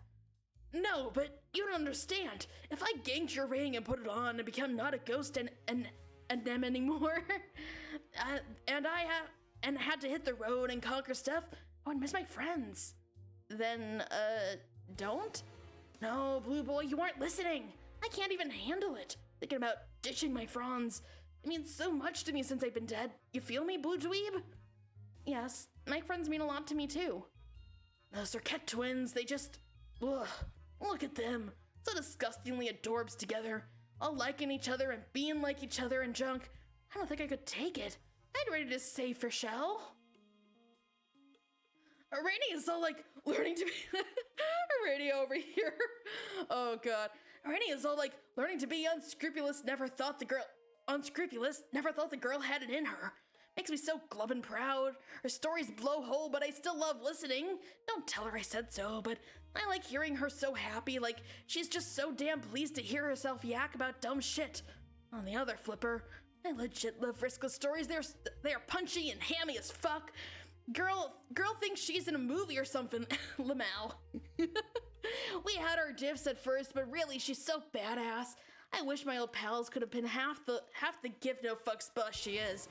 All I ever wanted from my posse was some boy I could thug it with. I mean, without being a psycho batshit skank who won't name names, you know who I mean? No? As for softcore Megiddo, this bitch I could take or leave. I don't know, she's alright, I guess.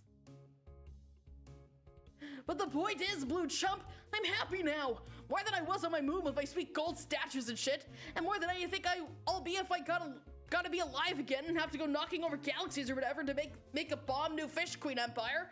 But it's killing me, Blue Schmuck. It's killing me to know you got that ring and now no one will have to take it from you someday. Why? Why do you have to swim in here and present me with this god-awful dilemma? Why do you have to be so lame and chubby at such an obvious mark? Your dork-ass face just screams, "Way! Give me fucking wedgie and take my ring." I don't wanna, but I think I gotta, cause I mean, come on, obviously it's mine, just why? Why?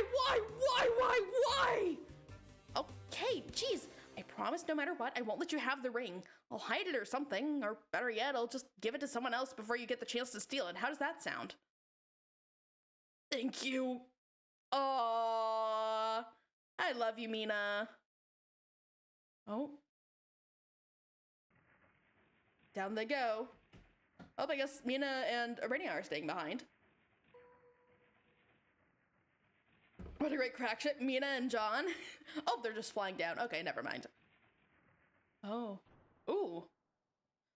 Will you guys hurry up? This is seriously some of the most half-assed treasure hunting I've ever seen. Hang on, I'm coming.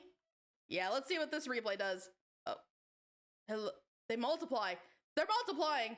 Oh no! Oh no! We're gonna be overtaken! They're multiplying! Oh. Hello. Hi. Hello. How old is Mina? How old is she? I don't think age matters anymore. I don't think age matters in the ghost realm.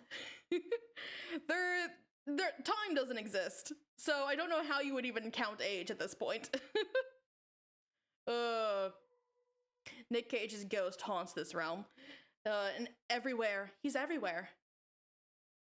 So, the treasure's in that chest? Yeah. Are you gonna tell us more about it yet? Yes, that was going to be part 2 of my story, which starts right now. This thing is some sort of juju. As I'm sure you know by now, jujus are magic items that can do all sorts of things. Bend time and space, trap souls inside them, stuff like that. The more potent jujus tend to be pretty versatile. I doubt even he knew the full extent of its powers. He supposedly got this thing as a boon for slaying a very powerful denizen. As if the guy even needed any more sick endgame rewards.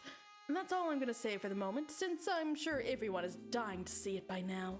Only a complete asshole would make us wait any longer to get a look at this thing. And of course, Homestuck's gonna make us wait longer. And with Vriska's sassy flourish of dramatic irony, it suddenly becomes evident to anyone with a brain that we aren't going to see what the treasure is for hundreds, if not thousands of pages.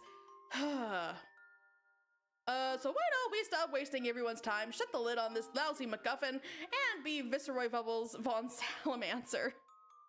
But yeah, Vriska's face there, I don't think it's something good. I'm very worried for her sanity. Be Viceroy Bubbles Von Salamancer. Hi! You're now Viceroy Bubbles Von Salamancer. Do a silly dance. Oh yes, you kick your adventure off to a phenomenal start with the liveliest jig you've ever attempted. Your little legs could use the workout after being cooped up on that little ship for 3 years. Wait, shouldn't Casey have reached adulthood in that time frame, or at least gotten somewhat bigger? You seem to recall from earlier somewhere that salamanders have short lifespans and grow up quickly. Oh well, you decide to graciously disregard that the one and only plot hole in this elaborate tale. In fact, you think you will use your dark sorcery to make it poof disappear. Haha, what problem? You're so excited for this side quest to begin. It's going to be almost as delightful as it is thorough, and almost as thorough as it is relevant. Sure. Retrieve arms from robe. Oh, you retrieve your adorable amphibious arms from your rag of demons, and in doing so you reveal them to be adorably grasping the dreaded crook of frailty. No young Salamancer should dabble in the dark arts without one. You twirl the grim cudgel in the air and begin to disturb ancient spirits from their slumber. In spite of necromancy's notoriously bonkers fakeness attribute, you begin to cast a spell. Summon undead army. Ooh. Salamancer should be a D&D class. Yes! Let's homebrew it. You beckon a horrifying cadre of skeletal friends. They lurch from the mounds to serve their dark master. You're so happy to see them. You start to blow some sinister friendship bubbles. You look at all these skeletons and think to yourself, this is probably going to be really important later on. Because that's what happens in adventures. A thing happens and you forget about the thing for a while, but it turns out to be important down the road. Like some heroes will be fighting a bad guy and things will look bleak for them. But then, out of nowhere, this skeleton army will arrive as reinforcements or something, thus turning the tide of battle. Then you go Then you go, aha! So that's why that little salamander summoned those skeletons. Everything makes sense now, and in retrospect is elegant in its simplicity. Fuck you! Oh wait, that's Vriska. Oh, fuck you! Please don't interrupt. We are trying to enjoy an important subplot. Now, where were we? Oh, look, one of the skeletons has stepped forward to introduce himself. Wouldn't it just be Necromancer plus Salamander? Pretty much, probably. Oh look, one of the skeletons has stepped forward to introduce himself, but the skeleton doesn't have a name. You should give him one. What will you name the skeleton? Clattersworth, Bone, Captain Nibbles, Fossilby Oldington III, Mr. Ribs, Skellington Malone. Well, considering we can see on the next title of the next page there, they can only revive dead salamanders and reptiles. True. I'm gonna go with Bone. You declare this loyal follower to be Bone. Bone is most pleased with this gentlemanly appellation. Hang on, another skeleton approaches to receive a title. In fact, it looks like they all want names. You decide to name them all, one by one. Oh, fuck you. Just ignore her. She's had her chance to be important, but turned the offer down. The rest of us are just trying to get on with our lives. Now, what will you name the next skeleton? Fuck you. Shield young amphibious ears from profanity. Oh no. Oh fuck no. We're going to look at what's in this chest right now. Do you hear me, you fuck? Oh, so her face wasn't reacting to what's in there. It was reacting to us not seeing it.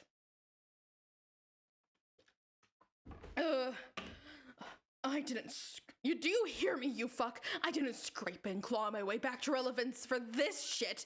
I'm doing something fucking important, and when I do something fucking important, everybody better damn well pay attention to me. What? You don't think I'm on to you by now? As if I can't sense when some sort of bullfuckery is afoot? You don't think I'm wise to your fucking games? Who is she talking to? Go ahead, try and fuck with us some more. Make my day, you piece of shit. Everyone here wants to know what's in this chest, so that's exactly what they're going to see. There's probably some ideal way for me to reveal this thing to make it seem as cool as possible, but you know what? I don't give a fuck. I'm just gonna dump it out on the floor right here and now. Dump! Oh, there. Fucking there. Ta-da!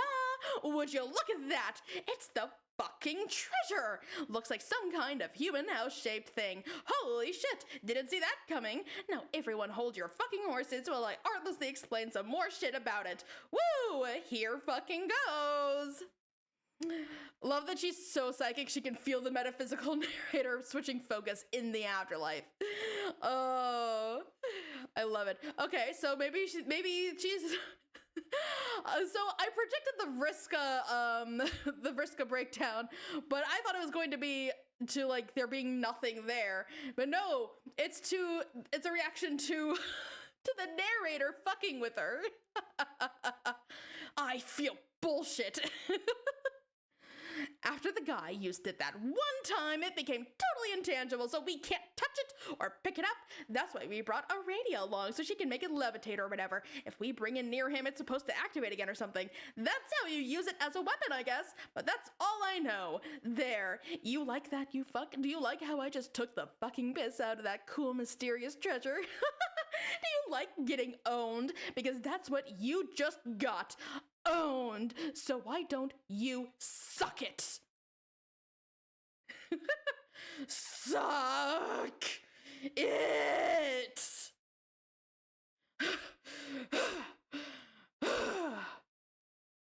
Poor John just watching her. Oh god, everyone's just I think she did 9, huh? Is what she was laughing. Oh god. Oh god. Okay, I'm not sure what that crazy outburst was about. I think I'll just let that one go. But you say this little house thing is intangible? Yes. So I can't touch it? Yes, I'm pretty sure that's what intangible means. What happens if I try? I don't know if I would do that if I were you. I'm not too worried. This is just my dream hologram self or some nonsense. How many times has Mina stabbed me with her fork? Not enough, Blue Stooge. Not enough by a nautical mile. And I always wake up fine. It's not just about you, John. This is a very powerful juju. You'd be messing with some forces we don't fully understand. Sounds like a dare to me. Oh my god. All right, whatever. I'll be fucked if suddenly I'm going to be the lone voice of prudence and sound judgment in our badass pirate club.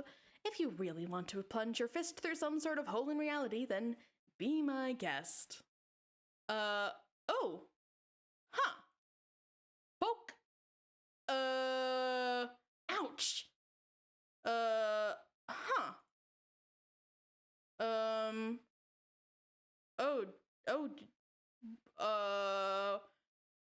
Maybe this was a bad idea. What do you think, guys? Maybe this was a bad idea. Here we go. Through reality. Oh. It's the logo! It's the title drop from the beginning! Oh my god! Hello! Hi! Oh.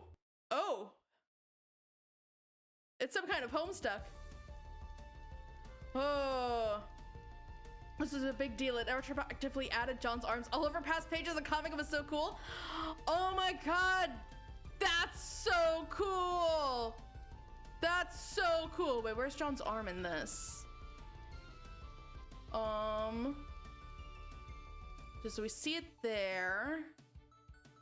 And now I gotta try and spot his arm. Is just that his arm? I think the collection gets rid of them, I'm not sure. We're reading it on the, yeah, nice. Oh wait, there it is. There's his arm there. There it is. There. Oh, and there. Oh, and there. Oh, this is so cool. This is so cool.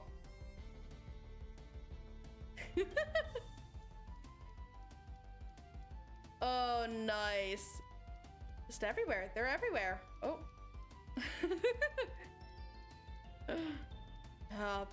Yeah. This is a great way to show just how far we've come. Man. Months and months of streams, yeah.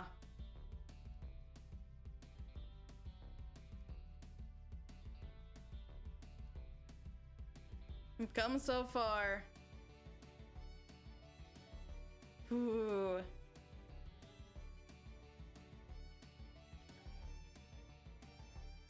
Oh, man.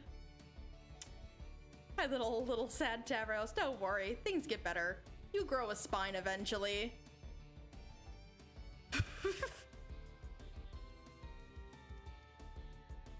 Oh, there it is. Whap, whap, whap, whap, whap, whap, whap. Oh, wait, where's the arm? Oh, here it is. Here it is. Here it is. I'm gonna see if I can spot them all. Obey, obey, obey, obey. Oh, there it is. There it is. Oh, where is it in this one? Where is it? Where is it? Where is it? I can't find it. I can't see it. Oh, there it is. There it is. There it is. I was expecting it to be somewhere around the rubble or whatever, but no, it's up here. There it is. Suplex. There it is.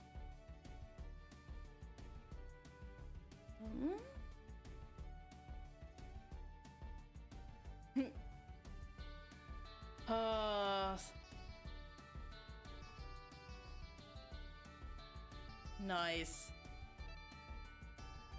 Oh, holy shit. Whoa. This making me feel weird. John, will you get your hand out of there? You're vaguely fucking shit up in some totally ambiguous way. Holy shit! Ah! John! Well, oh, damn it! Oh, is she trying to, like, stab him out of the way? That's hilarious. Thanos got John. Oof. Act 6, intermission 5. Okay, here we go. All the guys. I hate puppet people. I hate puppet people. I hate puppet people. I hate puppet people. I hate puppet people. I hate puppet people. I hate puppet people. I hate puppet people. I hate puppet people. I hate puppet people. I hate puppet people. Puppet people? Puppet people. You're just calling them different things every time to bug me. When do you have to go for today? I have to go in about an hour. We have an hour left of stream here. They are puppet people. Why are they puppet people? I thought frogmen was going to be your preferred headcanon. Because they are like big, alive puppets. How so? Their skin is soft. Soft? What do you mean? Soft as in smooth to the touch, like a baby's behind? No, more like fuzzy and squishy. Like plush. You know, like a goddamn puppet. Hold on, are you telling me these fuckers are literally made of felt? They're felts. They killed him again. Yeah, let's add one on to the John death counter. Oh my god. How many times has he died by now? Like 4 times? 3 or 4 times? Oh my god. Maybe more? I haven't really been keeping track. A lot of times for being the main character. Yeah. What's felt? It's the fabric they put on pool tables. Kind of soft and fuzzy. Oh, then yes, exactly like that. Well, that's weird. I guess you learn something new every day. Speaking of which, I suppose you'll want me to tell you what these 2 frog puppets can do? No! No? The abilities of Purple Stripe Hat and Orange Stripe Hat are as plainly self-evident as they are idiotic. Patience. In time, you will grow to love them as if they were 2 very special sons. No way. Yes, you will. I can tell you kind of like them already, but you're just pretending you don't to be cool. Like you always do with members of your dark carnival. I noticed you aren't actually trying very hard to escape from the crowd there. Looks to me like you're enjoying your time in the puppet mosh pit, frankly. Screw you! I'm going to tell you their powers anyway. No! Purple Stripe Hat has an egg timer juju, which makes him time travel whenever it rings. But he's too stupid to use time travel sensibly, so he ends up making way too many copies of himself. Orange Stripe Hat has a magic oven which he can hide inside. And that's it. It serves no purpose other than that. Also, he's just as dumb as eggs. I mean, Purple Stripe Hat. Forget I called him that again. Also, pretend I didn't call the other guy Biscuits. You didn't call anyone Biscuits. I didn't?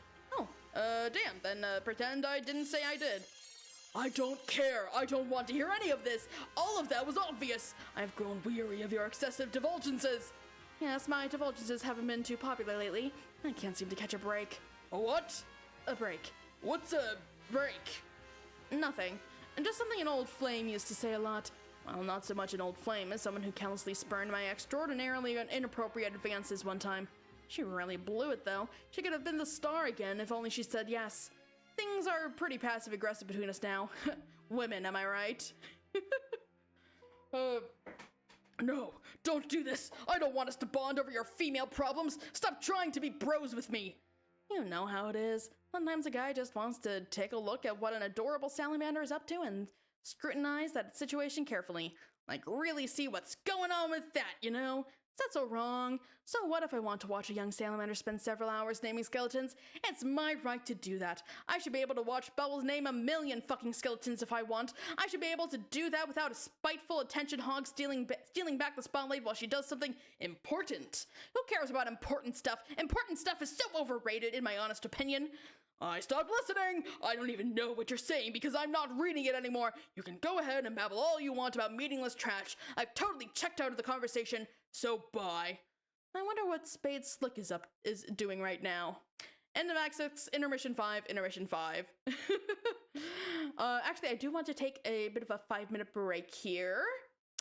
So I will see you guys in 5 minutes. Make sure to get water, grab a snack, do whatever. And I will see you in 5 minutes.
Greetings, useless peons, useless peons. You've done terrible so far. Dreading venom pools for eons, suffering with no scar. Mercy everlasting, hiding who you are. Welcome to the dark side. My name is Jack No.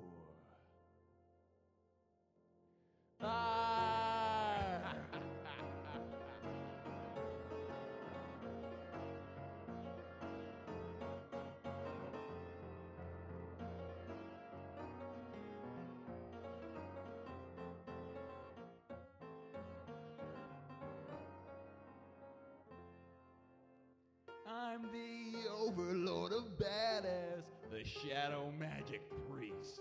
Chosen ones cry out for mother, of trouble you're the least. I really hate these stupid hats and that stupid king. That overarching monarch can shove something up his thing. Graveyard stuffers. Oh yeah, they call me Jack Noir. You might think that I'm the star when really there's a dad who makes me glad I haven't had the pleasure, yes, to treasure this Saturnine existence between these fenestrated walls. Goodbye, useless peons. You were horrible in life. Jumped off the galleon without so much as a strife. Arcade and everlasting, I'll tear the sky ajar. Good night, everybody. My name is Jacko. My name is Spades. No, my name is Jack Noir.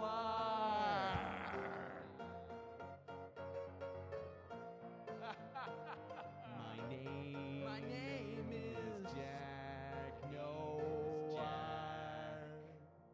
Wop.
welcome back.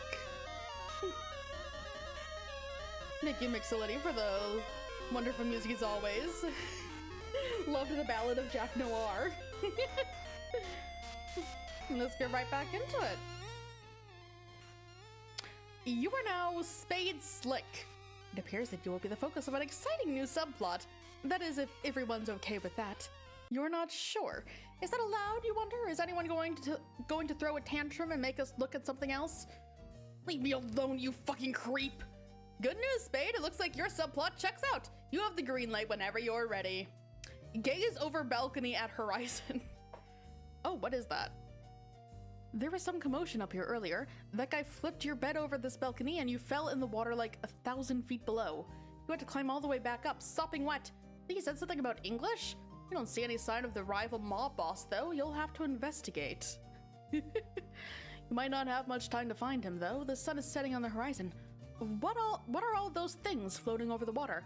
You can't quite make them out, even with your awesome cyborg eye, which can probably make you see better. Maybe. I'm not sure. I don't actually know anything about cybernetics, to tell you the truth.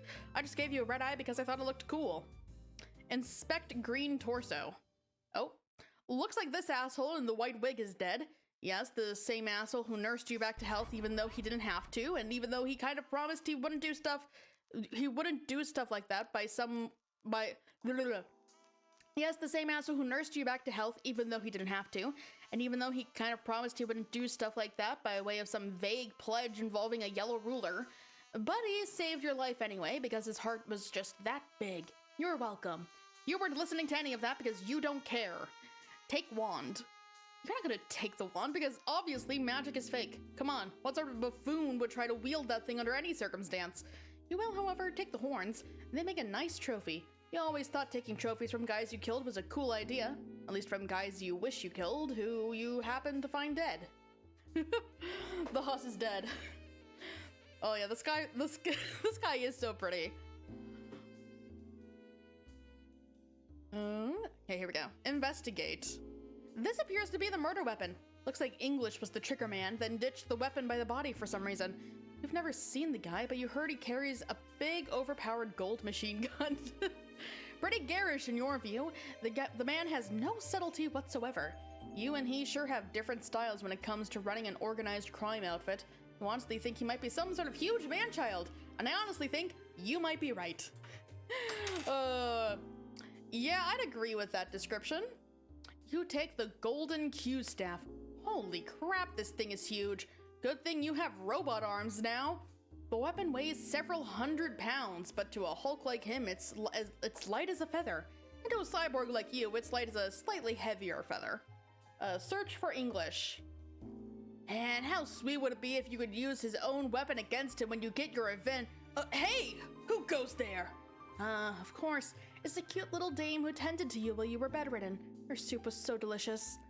Whoa, what are these dumb horns doing on your head? Those don't belong there. You toss them on the ground and stomp on them nonchalantly.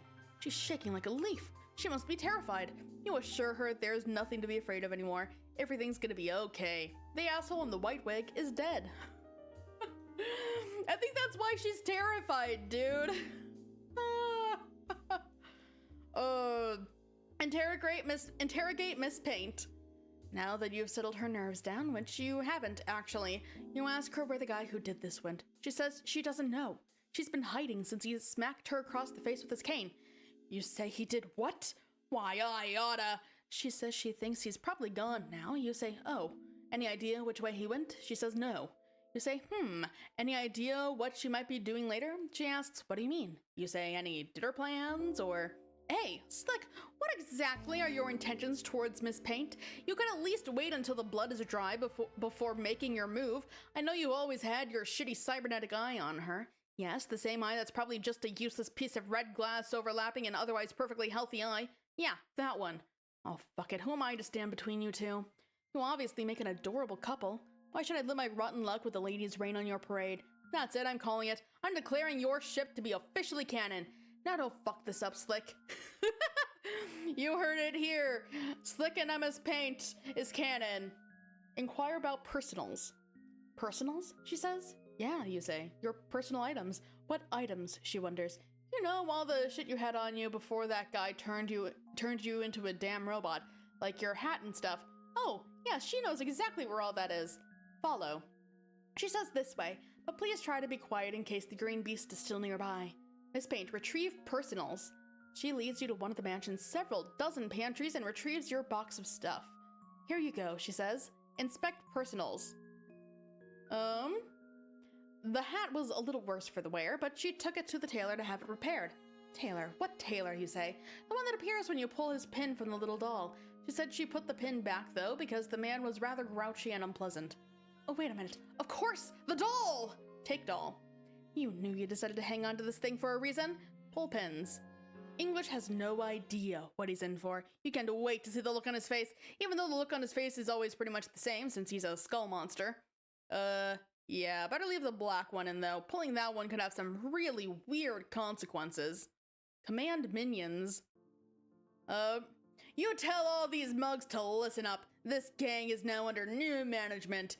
The surly mob of puppet people look you up and down, glance at your Q staff, and shrug. Yep, you're the new boss, they appear to tacitly confirm. Miss Paint, you say? There's a vacancy in the gang's eighth spot. You got anything more suitable to wear? She claps her hands and says, oh yes, she has just the dress for the occasion. She says, be right back. Imagine skipping the first intermission and not knowing who the Spade Slick is.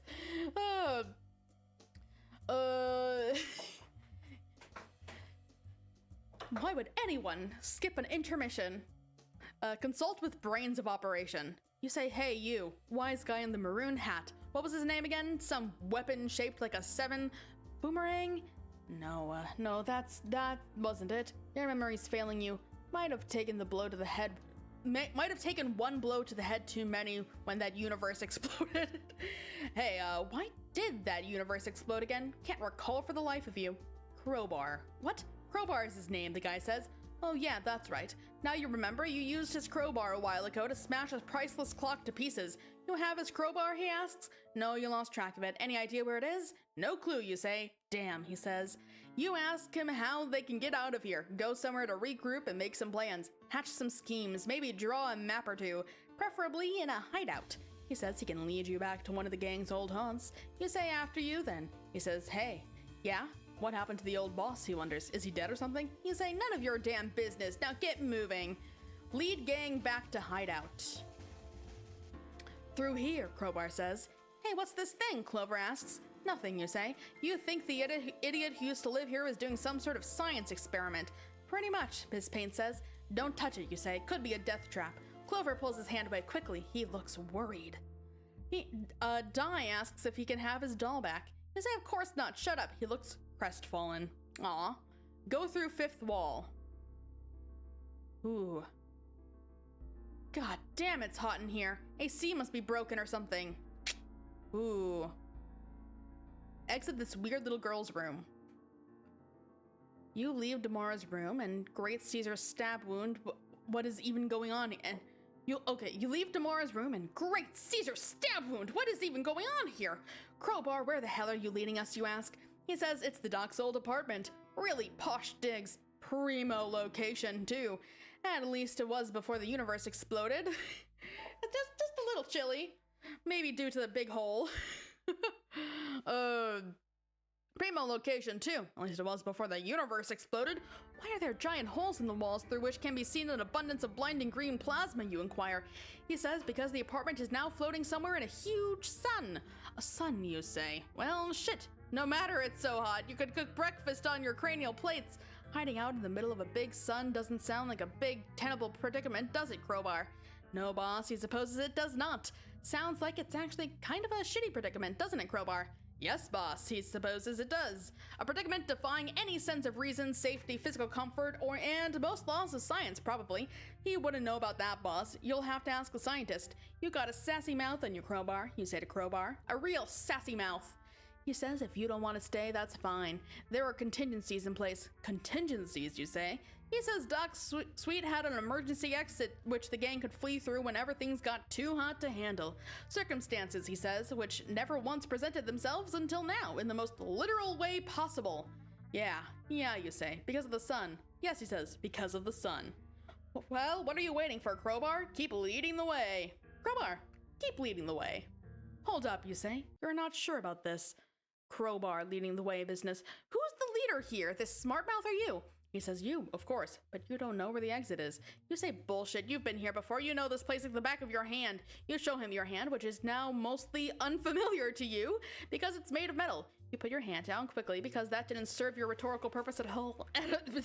serve your rhetorical purpose at all. He says, if you insist, the exit is in the room with the clock in it. Do you remember where that is? You say, what do you look like, a moron? Of course you remember. Then after you, he says. After you. It's obviously down here through one of these doors. Watch and learn, buddy. Open door. That was not the right door.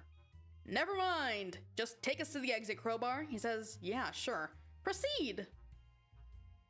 You lead the mob through a few more of these weird skinny panels.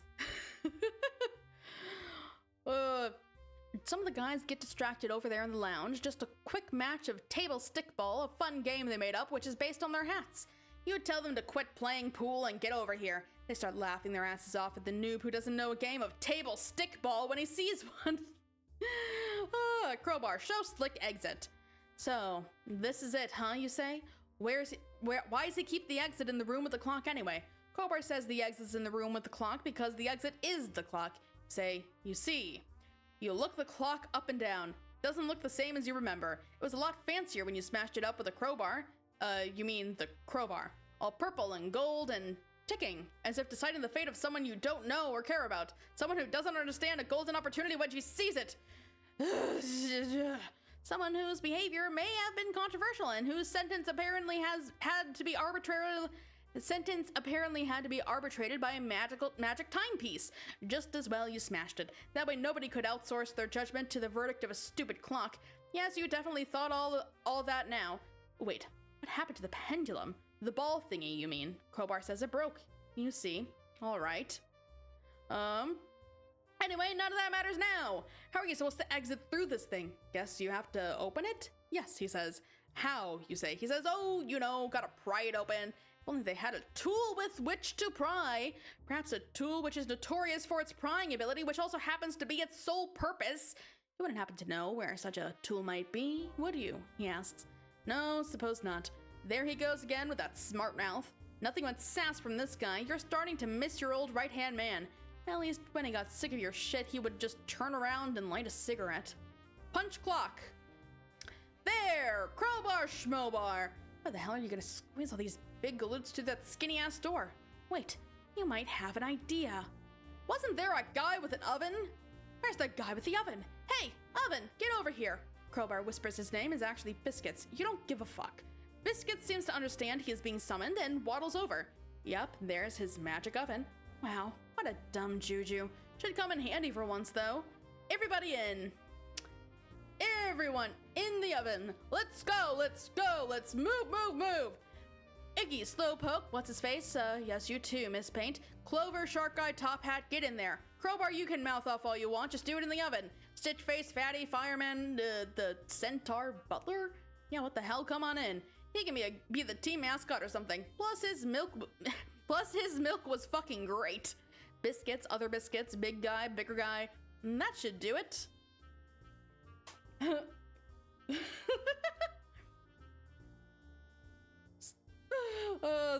centaur guy really did go in. Oh, fantastic. Take oven. Oh. Love that animation. Oh, just the one slow guy slowly going over. Oh, you pick up the 13 of Stars card. What? Cards don't go up to 13. Stars ain't a real suit either. These guys really are a bunch of whack jobs. Whatever, you'll just slip it in the deck. Time to go. Wait, before you go... Perfect! Set it on fire! Exit. Oh, what the shit? This was their secret escape hatch? Oh, you see, it's also clear now. When things get too hot to handle, the Doc and his posse duck out of the clock and into the idiot wagon for a little spin through infinite oblivion with some giant octopus things. Thanks for the tip, Crowbar. Thank you so very fucking much. Oh, hang on a minute. What's that? Could it really be? You don't need a fancy robotic eye to tell you what that is. You know exactly what that is. It's the fucking jackpot. Oh. Okay. Yeah, what is this all? Oh, didn't mean to do that. Oh, hey, John. Zap. Oh, he's gone. He is gone from real life, too. Oh, no. Oh, dear. What? Oh, hell. Hello. He goes zap. Zaps into existence. And zap again. Oh.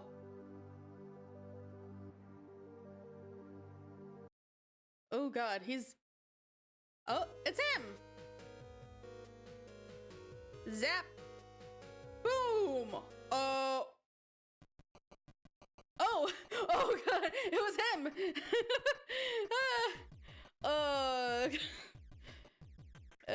Oof. Yeah. Bye, buddy. Oof. Oh, wow. Where is he? Oh, I think there? Yay! In my Homestuck? More likely than you think. Snog, snog, snog. Kissing a severed head. Totally normal. Oh. Whoa, this is way back. Oop, and he's gone. Wow. Things are really, jumping around here. Rolling his eyes. And zap. Oh, hello. He's in the movie. He's in the movie. Oh, beautiful. Act 6, Intermission 5, Intermission 6. Oh, beautiful. Oh, man. I did it! I conquered the Maroon Stripe planet, thus unlocking the final and most powerful Toad Goblin of all! Wow, he's so perfect, so huge, so strong. I love him being strong. Finally, the ideal minion with the type of power I admire the most, which is being a huge, strong guy with enormous, powerful muscles. Yes! Oh yeah, I also got Green Stripe Hat Guy. He's good too, in that he is also large and relatively strong and mean. He flips a coin too, I think, which is also cool. Oh, and don't tell me what they do. All I care about is that they're big and strong. Do not spoil my moment of triumph with more of your human monkey earth business. What? Nothing to say? Yeah, what happened to our narrator guy? Yes, this is good. You're finally learning who's boss, and soon everyone else will too. Now I have to conquer the Black Planet. This one is a different thing from the others. My sources tell me, by which I mean the clown tells me, that this planet has been claimed by the Black Queen herself. I will need to overthrow her to win. As such, in a stroke of brilliant cleverness, my brain devised an idea. I have recruited Jack Noir to help settle our mutual score. Really, getting Jack to do violent things for me always strikes me as such a good plan. So I might as well just do it always, rather than always thinking of new stuff, which is hard to do.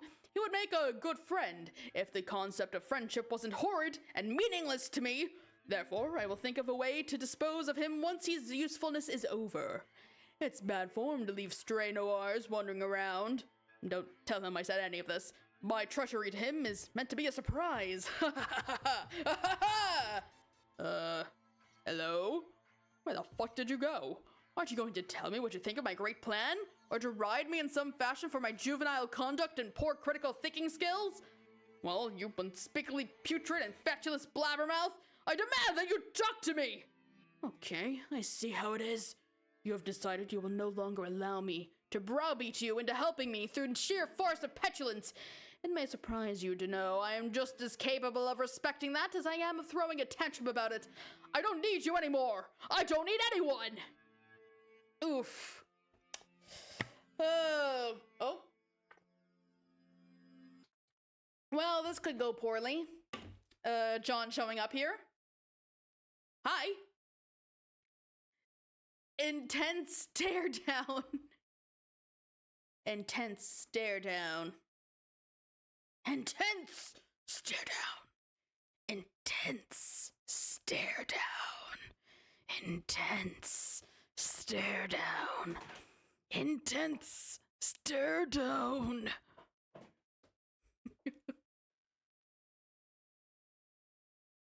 Oh. Oh. Poof. He got blasted right out of the panel. Holy shit. Oh, we're John. We're flying. Is this all there is to it? Oh my god. He's going flying. Oh my god. Fly, little John, fly. Bang, bang, bang, bang, bang. Okay, well, I guess he's doing that forever. End of access. Oh, wait. Oh, zap. Ooh. What? Huh. Does this mean we're here? Ooh. Hello? Is anyone there? Jade? Nana? Jaspers? Dave Sprite? Regular Dave? Where is everyone? This sucks.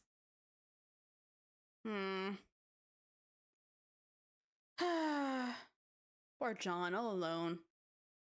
You chance upon the slab of the jaded fool's ennui. You don't know the slab is called that, but that's what the slab is called. Looks like a good spot to decompress after your strange ordeal through canon space. Oh. Okay. So we have them through. We have the meter going through here. I still have no clue what all this represents. Maybe the different worlds?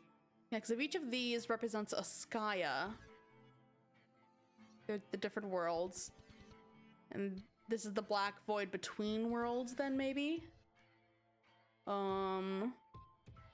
all tied to this central thing. What is this little ball here? So we have our 2 different jacks. 3 different jacks, actually, technically.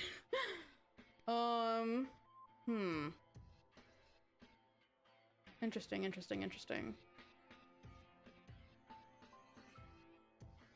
Okay.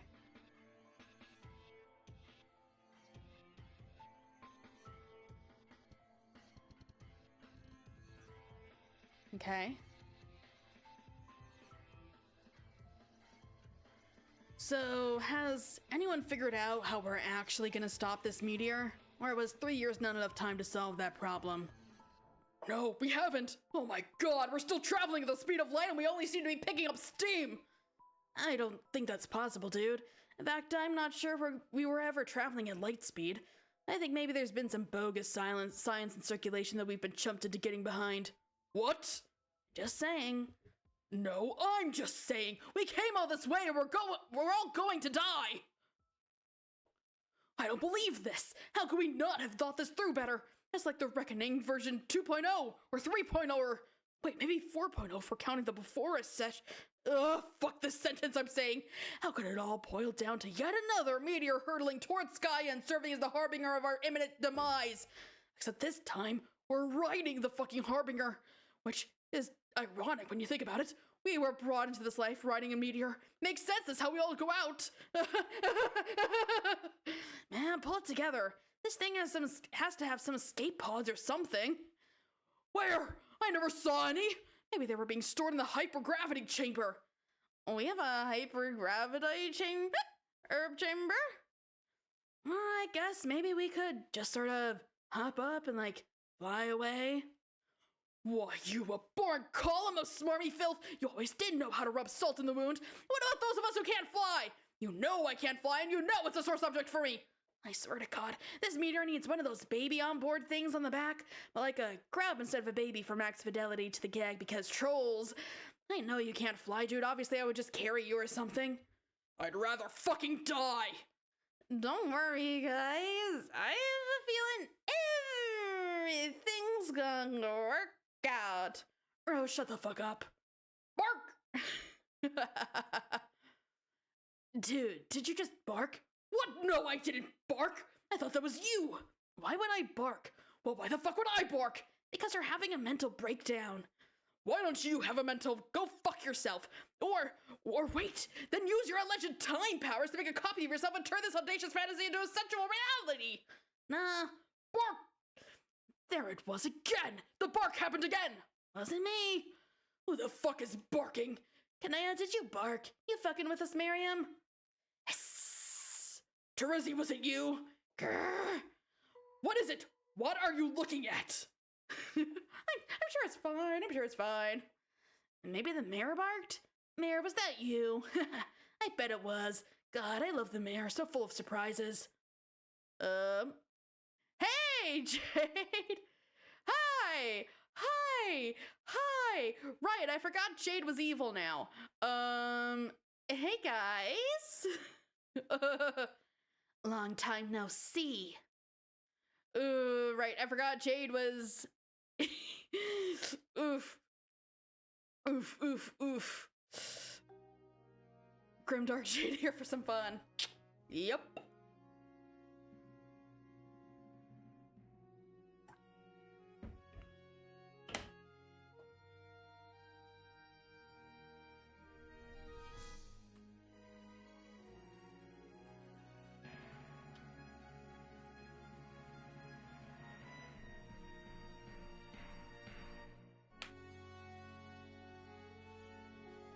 Deepest sigh of all.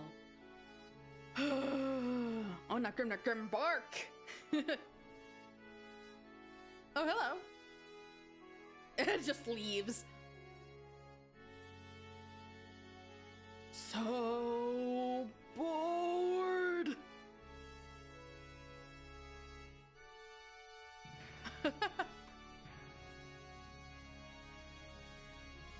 What? What?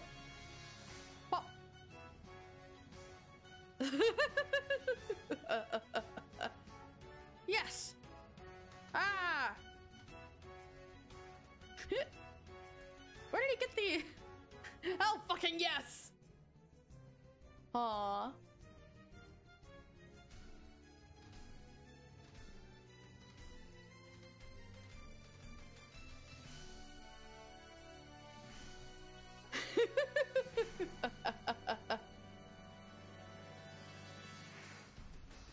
Oh, hello everyone. Jade sent them all to him? He had the iron from when he made the wrinkle fucker like Act 2. Oh. I thought Jade was in her Grimbark phase. But oh, he's so happy to see his friends again. Aw, that's good. End of Act 6, Intermission 5. Hey, we did it. Unlock Dating Sim Namco High? Maybe there's Namco characters. This baffling crossover. What? What? I have no idea what Namco High is. What? Oh my god. Once again, it unlocks in the wrong spot. Okay, so I should ignore that then. Okay. Oh.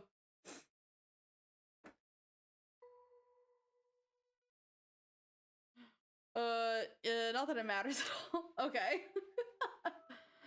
Oh, that's funny. Oh. End of year 4. Happy 2013. Oh. 3 more years. There's no spoilers in Namco High. Okay. Remove disc 2. Oh, here we go.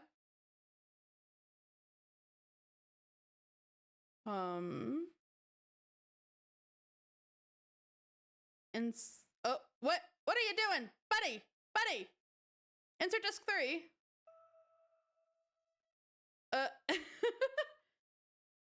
I would have started reading the comic by now. Nice. We've caught up to your past self. Disc 3. Spin around and round. There is no disc 3, you asshole. Oh, fuck you. The end. Oh, fantastic.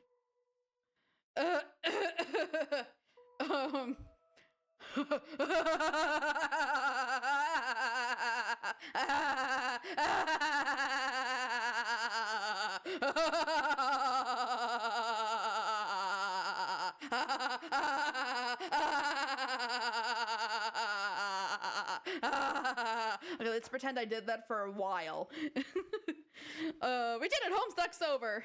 We reached the end. Oh! Ooh, we gotta... What do I think now that it's over? I think there's still like 2,000 pages to go. Oh, we just lost... Oh, hello? We gotta... What is happening? Okay, okay. What are we doing?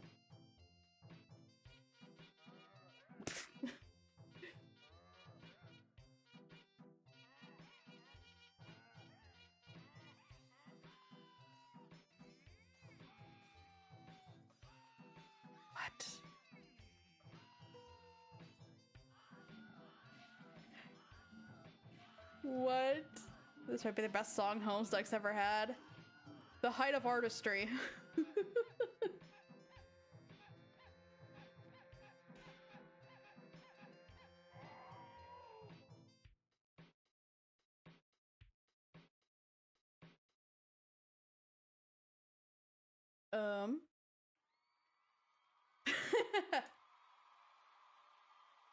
Beautiful.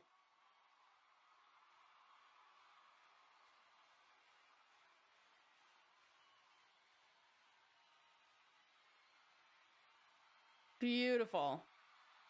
He's holding that applause for a while.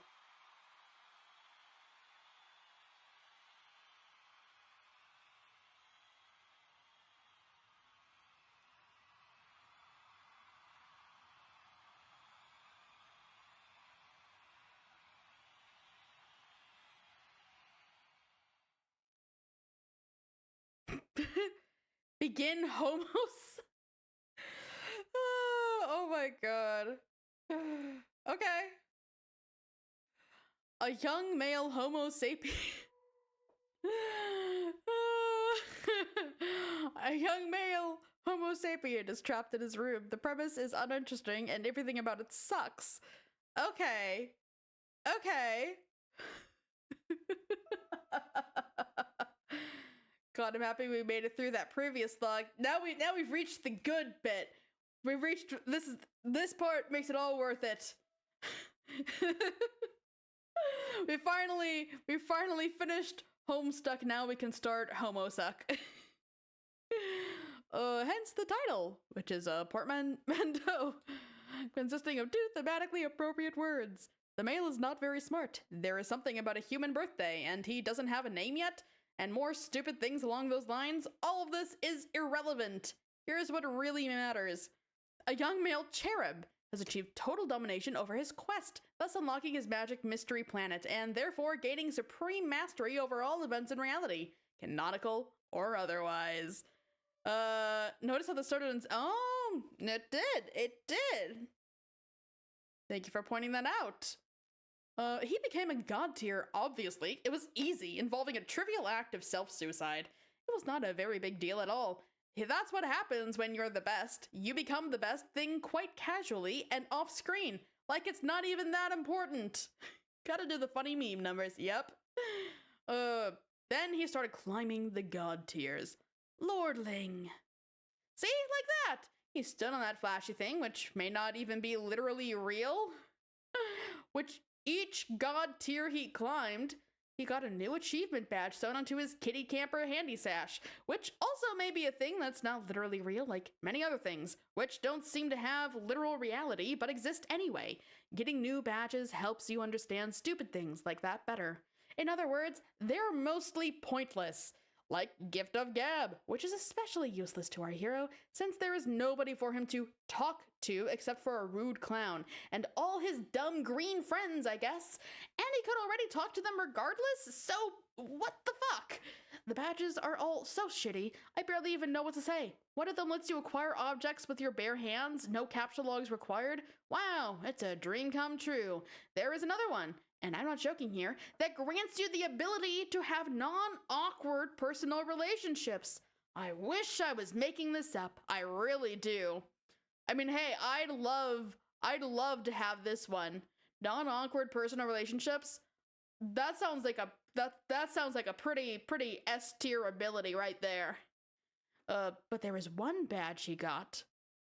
That was not a pitiful waste of his time. A skeleton key badge. Having this key meant that he could automatically unlock any lock he wanted to, including all the contraptions on this planet, allowing him to officially and permanently assume control of a property of his experiential continuum, which I have reason to believe is called the narrative.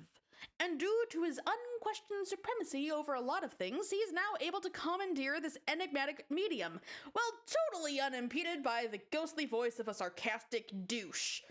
In my dream, I am this cherub. Close up. It's me! And as it happens, my dream is a fact. I have taken over this story, and I will now retell it according to my understanding and level of interest. I will additionally provide an honest and brutal critique of the events and the way they have been shown by utilizing the most potent weapon anyone could ever hope to allocate to his specibus.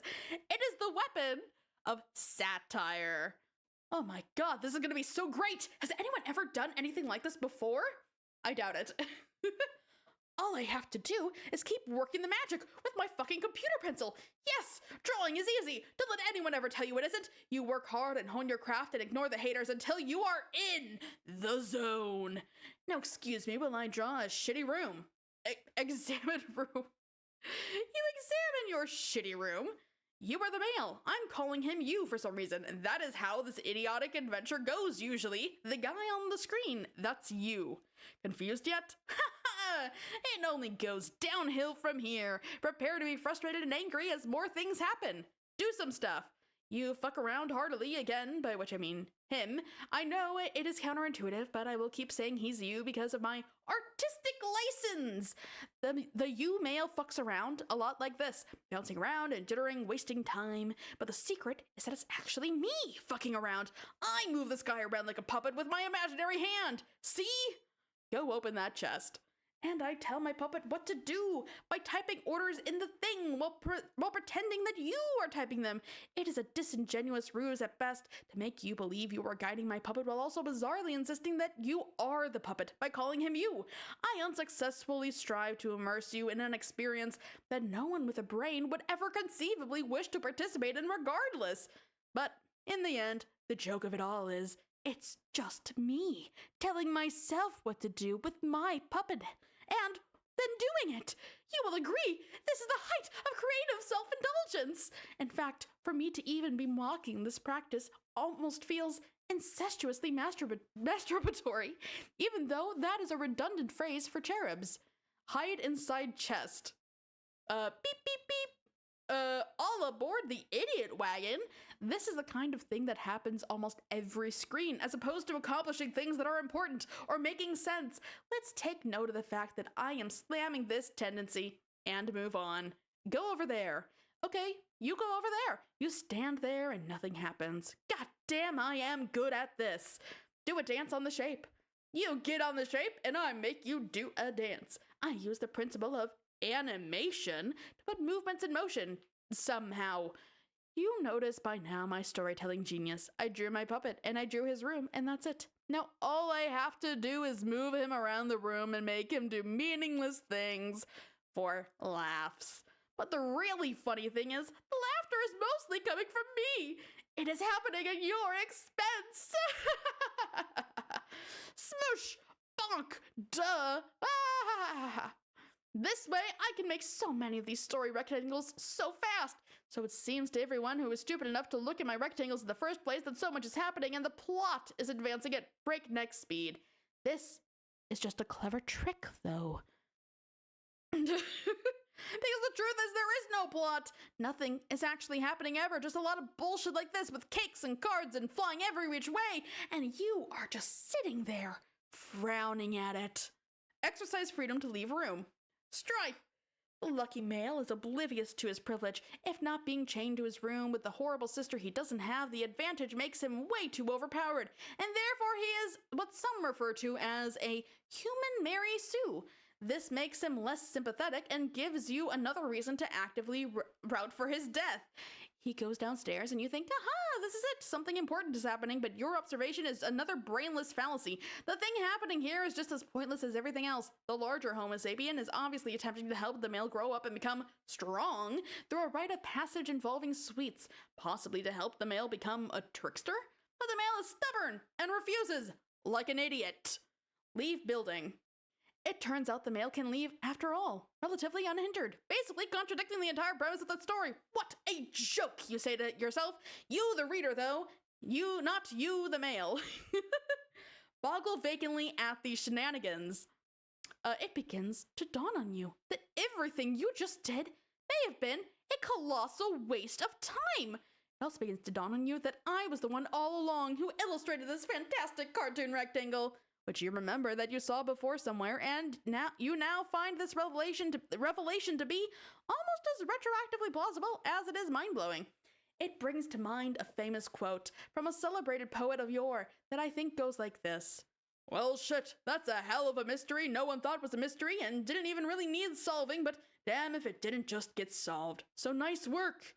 Cherub Shakespeare, probably. I am almost certain Cherub Shakespeare said that. Clouds. In the interest of full disclosure, though, when doing fine art, sometimes it pays to cheat and find things that are hard to draw on the internet, where they are already there for you. This can save time and make you appear to be better at things than you really are. Take this advice to heart if you want to be as successful as me. Not going to happen, by the way. Anyway, back to the story. After an endless parade of unamusing and inconsequential events, finally, something happens. You will find this is customary for this tale. Lots and lots of stupid, unimportant things happen. Then finally, out of nowhere, a stupid, important thing happens. A meteor appears without explanation. It is headed directly for the male. There is nothing he can do but accept his fate. Look, he does not even try to flee because he is an ignoramus. I love just like taking the panel and plopping it in there. Get murdered by explosion. Boom! You, he, are thoroughly murdered by the explosion. You, not him, are stunned and yet underwhelmed by the moment of anticlimax. As you continue to boggle vacantly, you reaffirm your suspicion that nothing you just did mattered at all. Confirm the kill. Dead! I produce photogenic evidence of the slaughtered male body. He is indeed dead, and will stay dead for the whole story. Only his ghost will show up now and then, in a blurry flash of light, to haunt me periodically throughout history. But I will say more about that later. You think the above graphic looks familiar. Does it? Does it? You think you have seen this great drawing before, in a different context. You see, this is what master storytellers refer to as a visual callback. Truly exceptional professionals often will take an old drawing they did that shows a similar situation and do a couple of half-assed things like change the colors to make it slightly different. You, observe that this ingenious feat of laziness makes the repeated things seem more profound and meaningful than they are, for reasons you don't understand, because they don't exist. This is a trade secret among skilled artisans such as I. Please try to keep this on the down low and not tell anybody. It can be our secret. They don't even need to know. The end of Act 1. This concludes the first thing of the story, which is called an act. There are a lot of these, and they only get longer and then begin to split into acts and acts. Trust me, the structure rapidly deteriorates into utter nonsense, or at least it would, if it had already begun. As such a reeking pile of shit out of the box. So avant-garde, I love it. Why has no one thought of doing these things before? But please, do not worry. I will be there to guide you through every mind-numbing twist and turn while prodding the material with my keen wit and satirize the hell out of everything to hold the responsible parties fully accountable for these crimes while maximally validating my angriness about it. Maybe you thought you were going to see some other stuff, like what happens to all these idiots next? The answer is obviously, who cares? This is going to be so much better. Either way, you have no choice. I'm in total charge here now. I believe at this point, another one of my villainous, full-throated laughs will be in order. And villainous laughter, happen!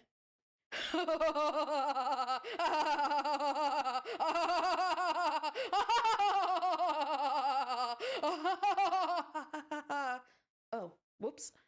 What was that? Hold on. Right back. Be right back. Oh, I gotta get some water.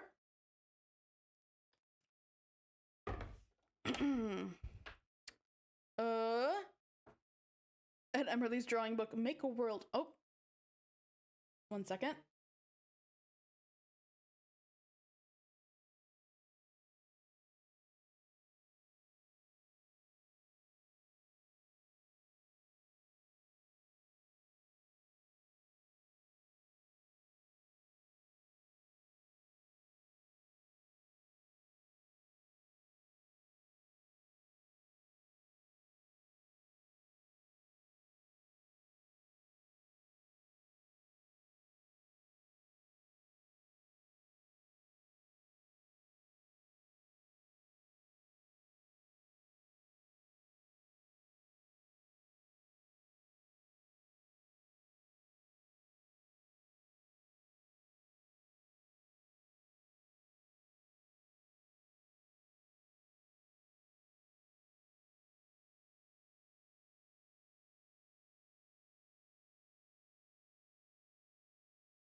Okay, I'm back. Sorry about that. Just had to take a call real quick.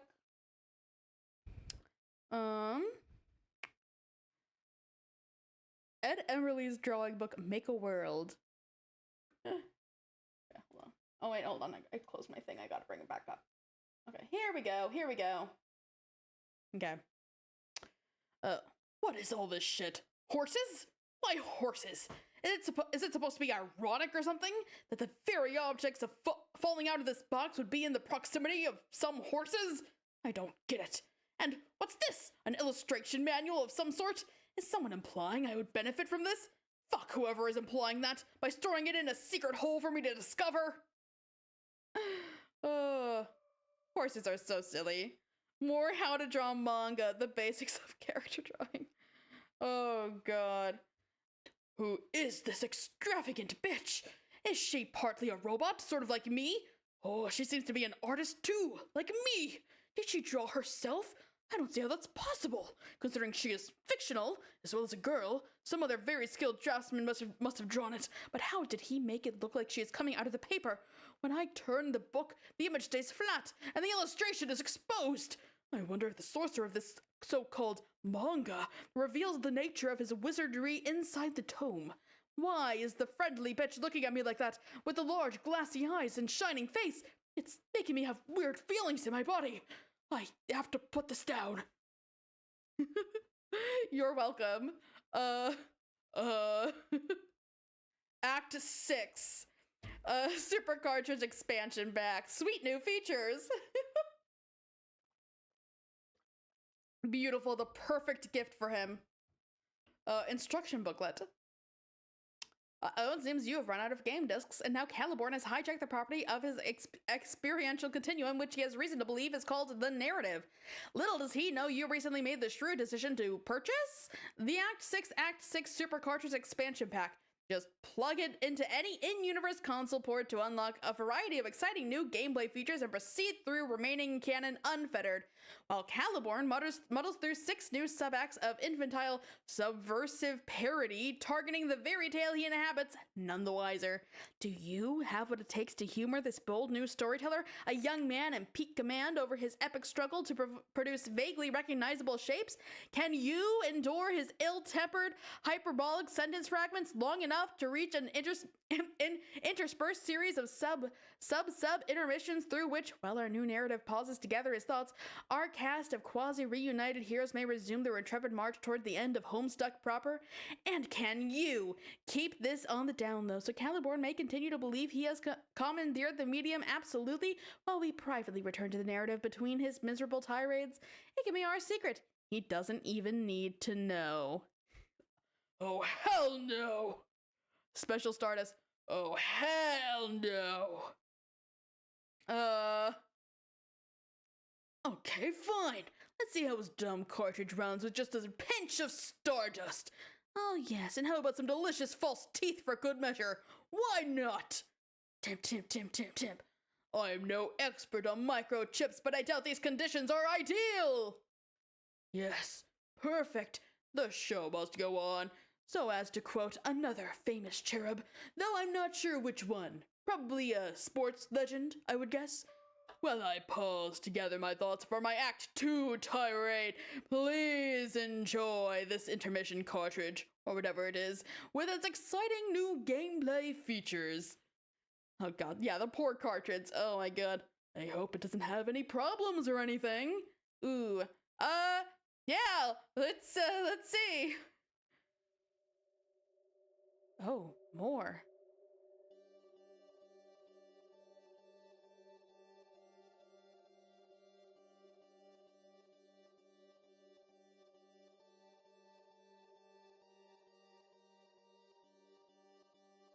Ooh.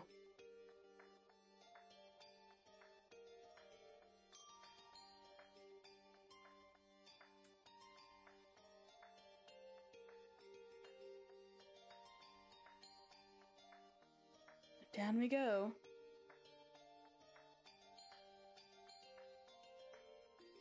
Hi, Jade! We love you, Jade! Come back to us! Don't be evil anymore, please. Ooh.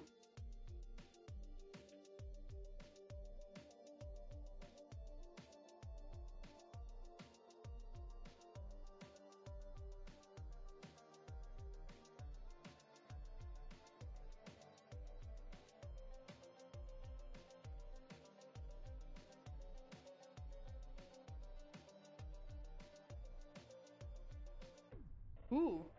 Ooh. Oh. Hello. Oh.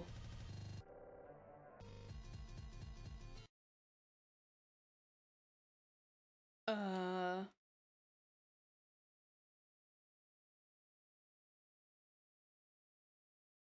Hmm. Interesting. Interesting. Uh-oh. Next page is a good place to stop. Okay. Yeah. Yeah, we've just a little fucked up here. The cool flash animation is unexpectedly cut short due to a critical Stardust clog. What a shame. Those exciting new gameplay features were looking real slick too. You'd think it was pretty neat how the panels were sliding around like that. Oh, well, you probably didn't miss all that much. Also, this is why you should be careful with your physical games. Now Homestuck is broken. Yep. Oh well, too bad. Nevertheless, on a hunch, you navigate once again to your trusty Bandcamp page and check the length of the song in question. Your fears are confirmed. It seems you missed 4 solid minutes of footage. You wonder if you'll ever find out what happened. You decide to click on the planets above to try and make some sense of the situation. Okay, so yeah, we will leave that for, ooh. We will leave that for next time. As I do have to get going here. But thank you all for coming again. It's always nice to see you all as usual. And I will see you guys on Thursday, where hopefully we'll find out more about how, about how all this Stardust is affecting, the Homestuck experience here. So yeah, I will see you guys on Thursday. Have a nice rest of your day, and I will see you next time.